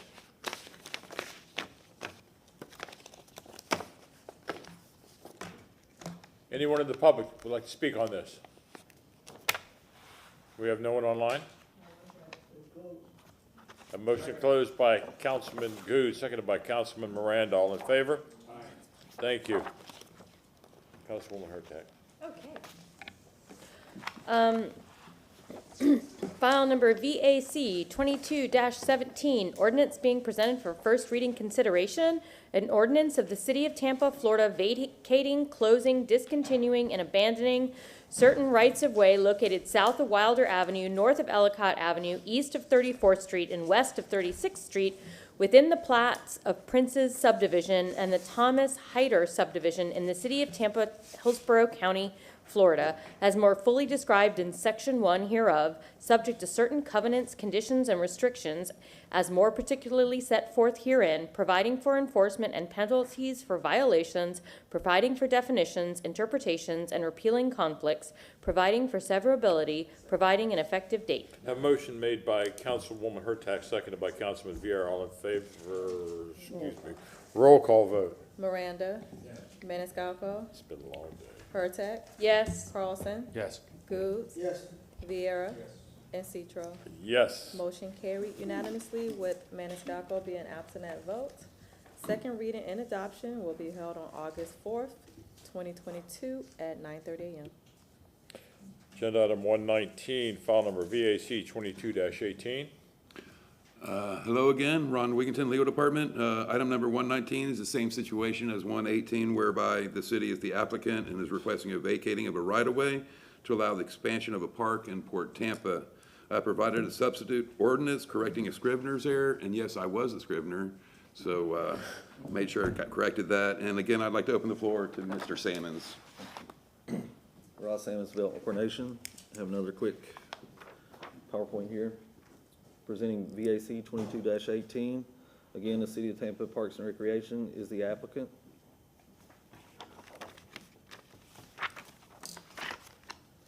The proposed vacating request is to vacate a portion of Morton Street lying south of Tarpon Street and north of Canal Street. This application was filed on April 14th, 2022. The city owns property on the east and west side of Morton Street that is requested to be vacated. The applicant's reason for the application is for park improvements. This street was created by a subdivision plat. The existing right-of-way is approximately 24,000 square feet. Here's an aerial view of the proposed vacating request in yellow. Canal Street is here. Tarpon Street is here. City-owned property in red.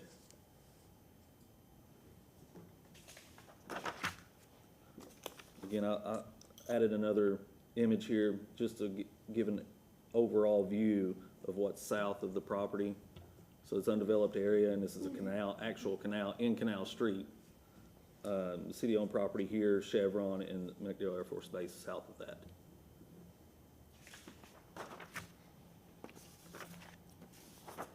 This is the plat that it was created in, as seen here.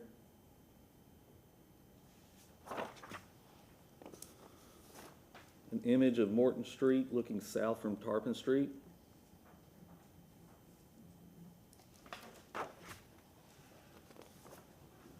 City-owned property looking east from Morton Street at Tarpon Street.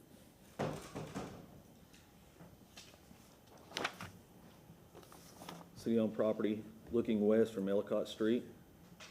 Approximate location of the street existing is here.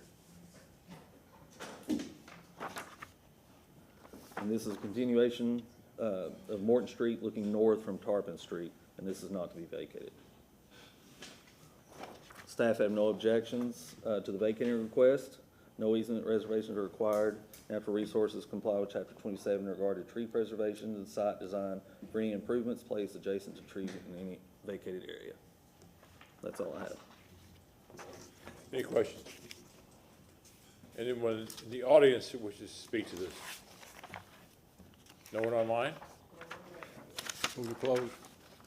Motion made by Councilman Miranda to close, seconded by Councilwoman Hurtak. All in favor? Aye. Councilman Goods, is this the substitute that is on our agenda? Okay. Right. Where's the addendum? You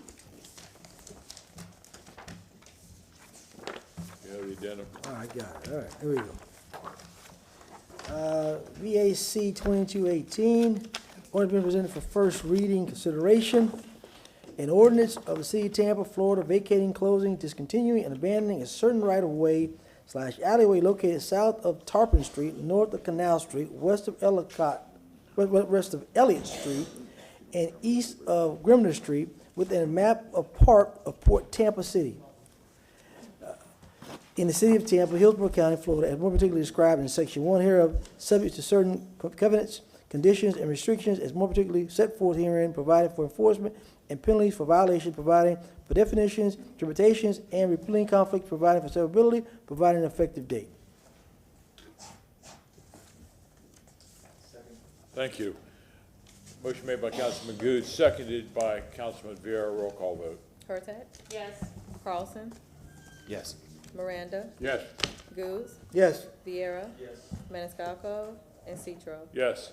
Motion carried unanimously with Maniscalco being absent at vote. Second reading and adoption will be held on August 4th, 2022 at 9:30 a.m. Thank you very much. Agenda item 120 has already been continued? No, it has not. Okay, it needs to be continued. Do we have a date for that is being requested? September 15th at 1:30 p.m. So moved. Second. 15th. We have a motion made by Councilman Good, seconded by Councilman Miranda. Roll call vote. Hurtak, Yes. Carlson, Yes. Goode, Yes. Viera. Yes. Maniscalco, Miranda. Yes. And Citro. Yes. Motion carried unanimously. Council members, we are going back to agenda item number 20.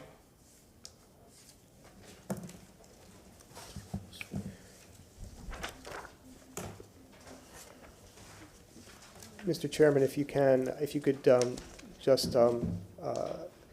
we could either continue this, or I could just have the opportunity to talk with you about what needs to be done, options that are available, and talk with the city attorney. I should point out, council, normally, this week has been very different for me, but normally what happens is I am up to speed on all of the agenda items, and I have the opportunity to attend the meetings with council. This week was different, and but that's also, it's not just particularly missing a meeting. Having a city council attorney entails other things other than just being present at the meeting, although granted that is the most important thing, to have somebody here to represent. Councilman Carlson. I'm happy to make a motion to move to continue this to September 1st. We have a motion made by Councilman Carlson, seconded by Councilman Vieira. Discussion. Yes. Councilman Good. I don't have a problem moving it out, but I just feel that Mr. Shelby can meet with the city attorney, can meet with the chairman, but I think that the basis of, needs to meet with all of us, and see how we feel, and the suggestions to come back, not just saying, well, I'm gonna meet with the city attorney and the chairman, but make sure you meet with all of us, so you can have our ideas, and then we can come back and discuss how we wanna proceed as it relates to city council business with a city council attorney. But I still contend that I believe you need an assistant. No matter if you're out or not, that person can keep going on, and the process still rolls, and be able to help you with a lot of the tasks and duties at hand. So just want to make that clear, and make sure that we are all being involved in the process. Understood. I will make, so that is the motion. I'm not gonna vote for that motion, I'll tell you right now. We should have done this some time back, we didn't do it, it's our fault, my fault, whatever. But you should always have a replacement. We only have one individual. I don't care if it's a truck driver, an airline pilot, an engineer, a spacewalker, whatever. You must have a backup, but we didn't have one. That's what it shows, that's it. So I think we ought to, in some way, formulate, go out either for a public request from individuals from the 14 law firms or any law firm that basically doesn't work for the city. That would be the way to do it. That way it's very transparent, very up to date. And that's my suggestion. I don't care how it's done, but let's face it, Mr. He might be working hard, but he's only got 7 customers. Councilman Hurtak. I just want to agree with all of my council members. I agree with all of those statements, and that's why I think it's a great idea to make sure that you meet with each of us, and then when you come back, you have a great idea of what we'd all like to see. We prepare for many things, but this is just something that council hasn't prepared for before. And so I'm really glad that we're going to get everyone's input and then prepare for it. We still have a motion on the floor, but I'd just like to make one statement. In the years that I have been with the city, going all the way back to 2003, when I first started as Civil Service Board, I have never seen you take an extended leave, ever. What will be discussed will help us out if you ever have to take another leave. Hope it doesn't happen. Yes, I hope it never happens either. Roll call vote on the motion made by Councilman Carlson and seconded by Councilman Vieira. Goode. Yes. Viera. Yes. Maniscalco, Miranda. Yes. Hurtak. Yes. Carlson. Yes. And Citro. Yes. Motion carried unanimously. Thank you very much. Information reports, Councilman Carlson. You just reminded me that we deferred the discussion about charter changes until Marty came back. Did we ever schedule that? We're gonna run out of time here, right? What is it, August something is the deadline to put something on the ballot? No, I believe, I don't have that information in front of me. I think we just have to schedule like a 2-hour discussion without a facilitator just to get to it. Otherwise it's not gonna happen. Okay. can we put something on? I hadn't even considered. I would make a motion that city council attorney confer with whomever and come back in the next meeting to recommend a date, time, and process to discuss What, the night meeting, or would it be the next regular meeting? July 28th. I can have dates set up and check your availabilities before then. on July 28th, yeah. On or before July 28th. And if you wouldn't mind, I need to get to Councilwoman Hurtak. Restate your motion, please. Make a motion to ask the city council attorney to come back to us on or before July 28th to discuss Schedule. a time, date, and process to discuss charter amendments. Proposed charter amendments. Right. Proposed. Thank you. Second on that is you, Councilman Vieira? Sure. Okay, motion made by Councilman Carlson, seconded by Councilman Vieira. All in favor? Aye. Is there any opposed? Thank you. Councilman Carlson, if you could just hold on to that. I did promise Councilwoman Hurtak to give her the floor. Thank you.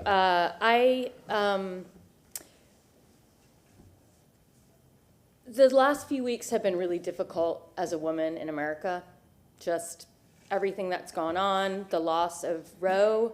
I personally have been working on abortion issues for over 25 years. The right to protect a woman's right to make her own reproductive decisions. And with that, we've been on break for 2 weeks, and I've had a chance to think about what we as a city can do, looking at what other places are doing. And Austin, Texas has done a really good act known as the GRACE Act that basically does not allow city funds to be used for storing or cataloging any report of abortion, miscarriage, or other reproductive health act, does not allow funds to provide information to any other governmental body or agency about reproductive health care, and does not allow city funds to be used to conduct surveillance or collect information related to reproductive health care.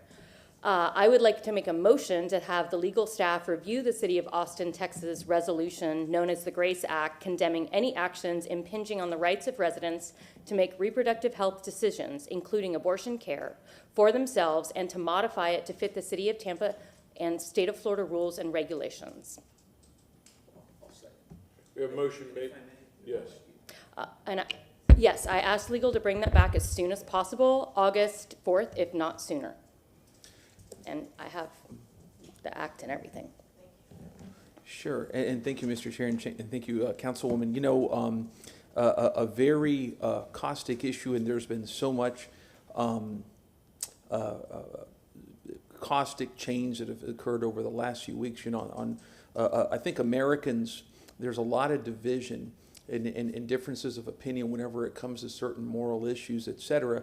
But I think the good majority of Americans are united around the fact that when it comes to our personal compass, when it comes to our personal autonomy, et cetera, that persons have a right to privacy. And that includes this issue. And with the loss of Roe, as well as the, Planned Parenthood versus Casey, comes an attack, and the loss of the right to privacy is established under our Constitution, I believe, as well as attacks on potentially Griswold and other subsequent cases that have great bearing upon our civil liberties, et cetera. So I think there's a great difference of opinion on a lot of different issues, but when it comes to personal autonomy, as established by case law, I think that there is a great deal of agreement on that issue. So as I understand this, I can support it. Thank you. We have a motion made by Councilwoman Hurtak, seconded by Councilman Vieira. Roll call vote, please. Vieira, Yes. Maniscalco, Miranda, Yes. Hurtak, Yes. Carlson, Yes. Goods, Yes. and Cedro. Yes. Motion carried unanimously. Councilwoman Hurtak. I'm a little overwhelmed, like I'm getting a little teary. So I just want to say thank you for your overwhelming support. While I do feel I know you, this was still a very scary thing for me to bring forward. And so I appreciate it, and I think I can speak for the women. of the city of Tampa, and they appreciate it just as much as I do. I'm sorry. We understand that, and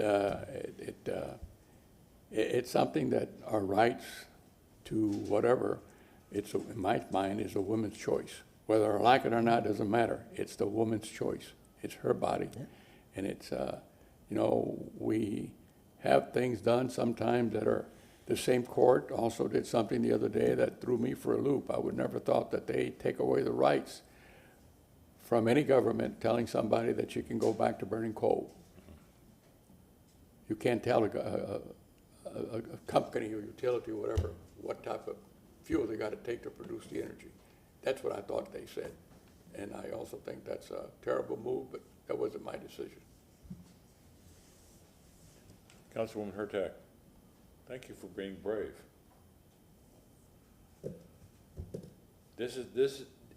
In my humble opinion, this is a privacy issue. This is an issue between a woman and a doctor, and that's it. Thank you for being brave. All right, Councilman Carlson, back to you. You're finished? Councilman Vieira. Yes, sir. Just a few. Tampa Fire Rescue requested that the firefighter of the quarter commendation presentation be moved from October 20th to September 6th. Second. We have a motion made by Councilman Vieira, seconded by Councilman Miranda. All in favor? Aye. Is there any opposed?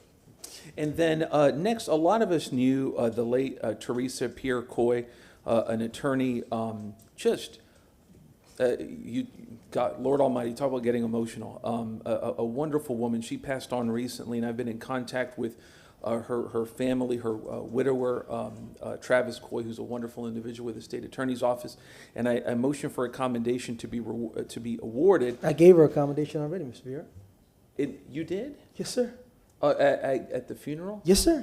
I did not know that. Well, how about this? Then if I may, and thank you, Councilman Coots, thank you for that. Made that motion one time, yeah. Then what I'll do is I'll change it for October 6th. It was presented at the funeral. Yeah, and I couldn't make it because of a family conflict. So, when I spoke to, so let me do this if I may. Let's do October 6th to have the family of the late Teresa Pierre Coy come and to speak on Breast Cancer Awareness Month, which is in October, without a commendation. That's fine. There you go. Yeah, and I didn't know that, so thank you for actually, that, sir. that day we took it over. They had the wake over off of 26th Street, and the Deltas were there. They brought a big Bear Ballon Temple. The Deltas were able to read it and hear about it, and then they went to the church the following day and presented the church. And again, the intent is not, the commendation is irrelevant. The issue, I think, is for Breast Cancer Awareness Month, allowing them to speak from the heart, et cetera, et cetera. So that's my motion. What's the date? October 6th. Second. Is that that's the first meeting? So is it a regular meeting and not the ceremonial? There's no ceremonial in October. We have a motion by Councilman Vieira, seconded by Councilman Miranda. All in favor? Aye.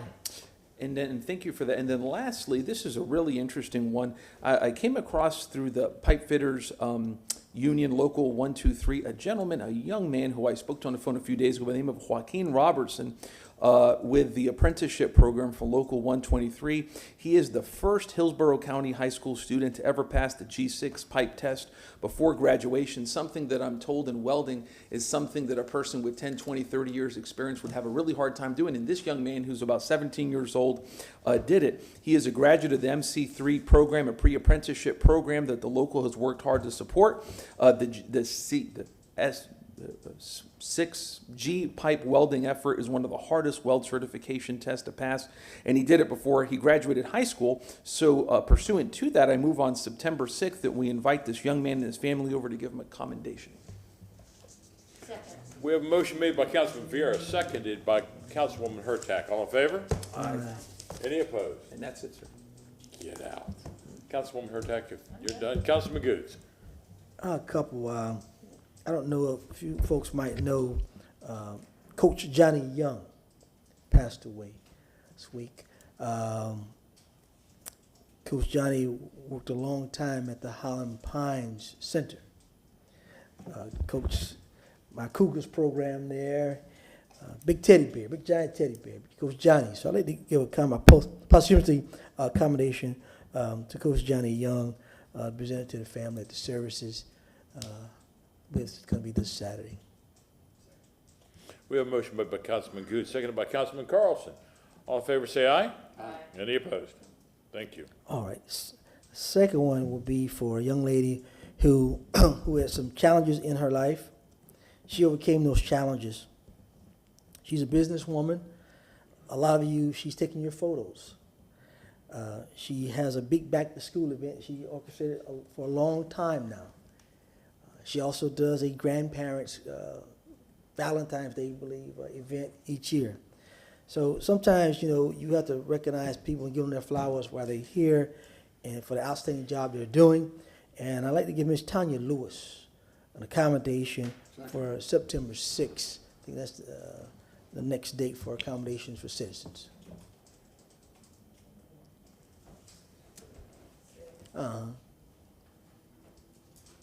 Because her back-to-school bash is going to be coming up this next month, so we can give it right after.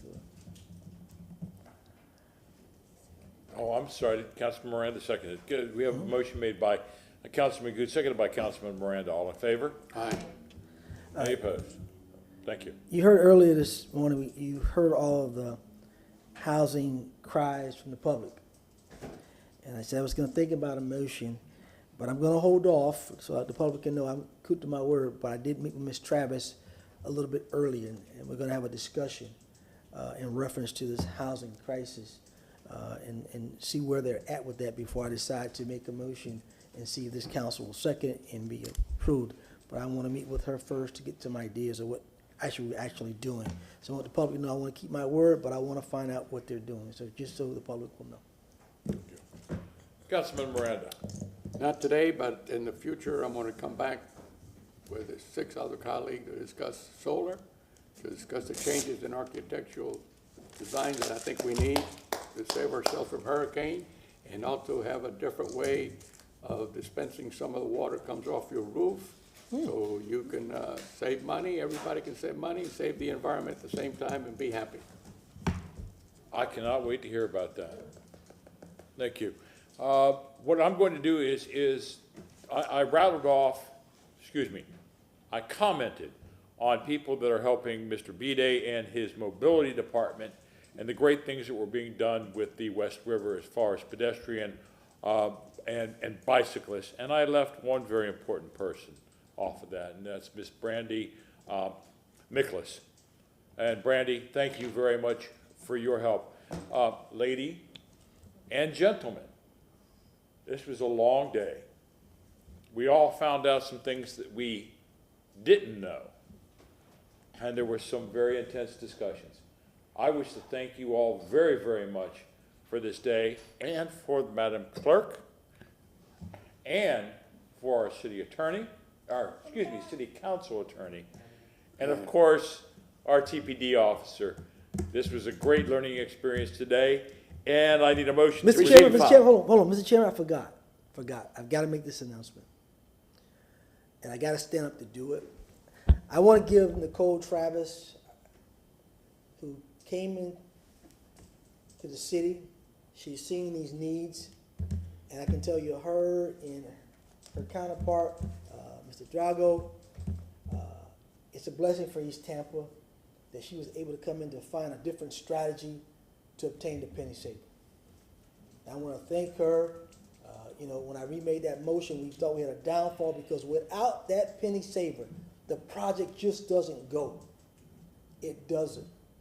So I want to give her a big hand of thanks for getting that. Her team, whoever's on that team, Morris was a part of that negotiating process, getting that done. And you just don't know how excited I am that now East Tampa can get a wow, and now that whole area will change and change the items. So I'm just excited about that. Yes, she is. And Ms. Travis, when I go down to League of Cities next month, you know he's going to beg for you to come back. You know that. I'm not going to let you go, okay? Either one of you guys. All right. All right. Receive and file. We have a motion to receive and file by Councilman Miranda, seconded by by Councilwoman Hurtak. All in favor, say aye. Aye. We're adjourned.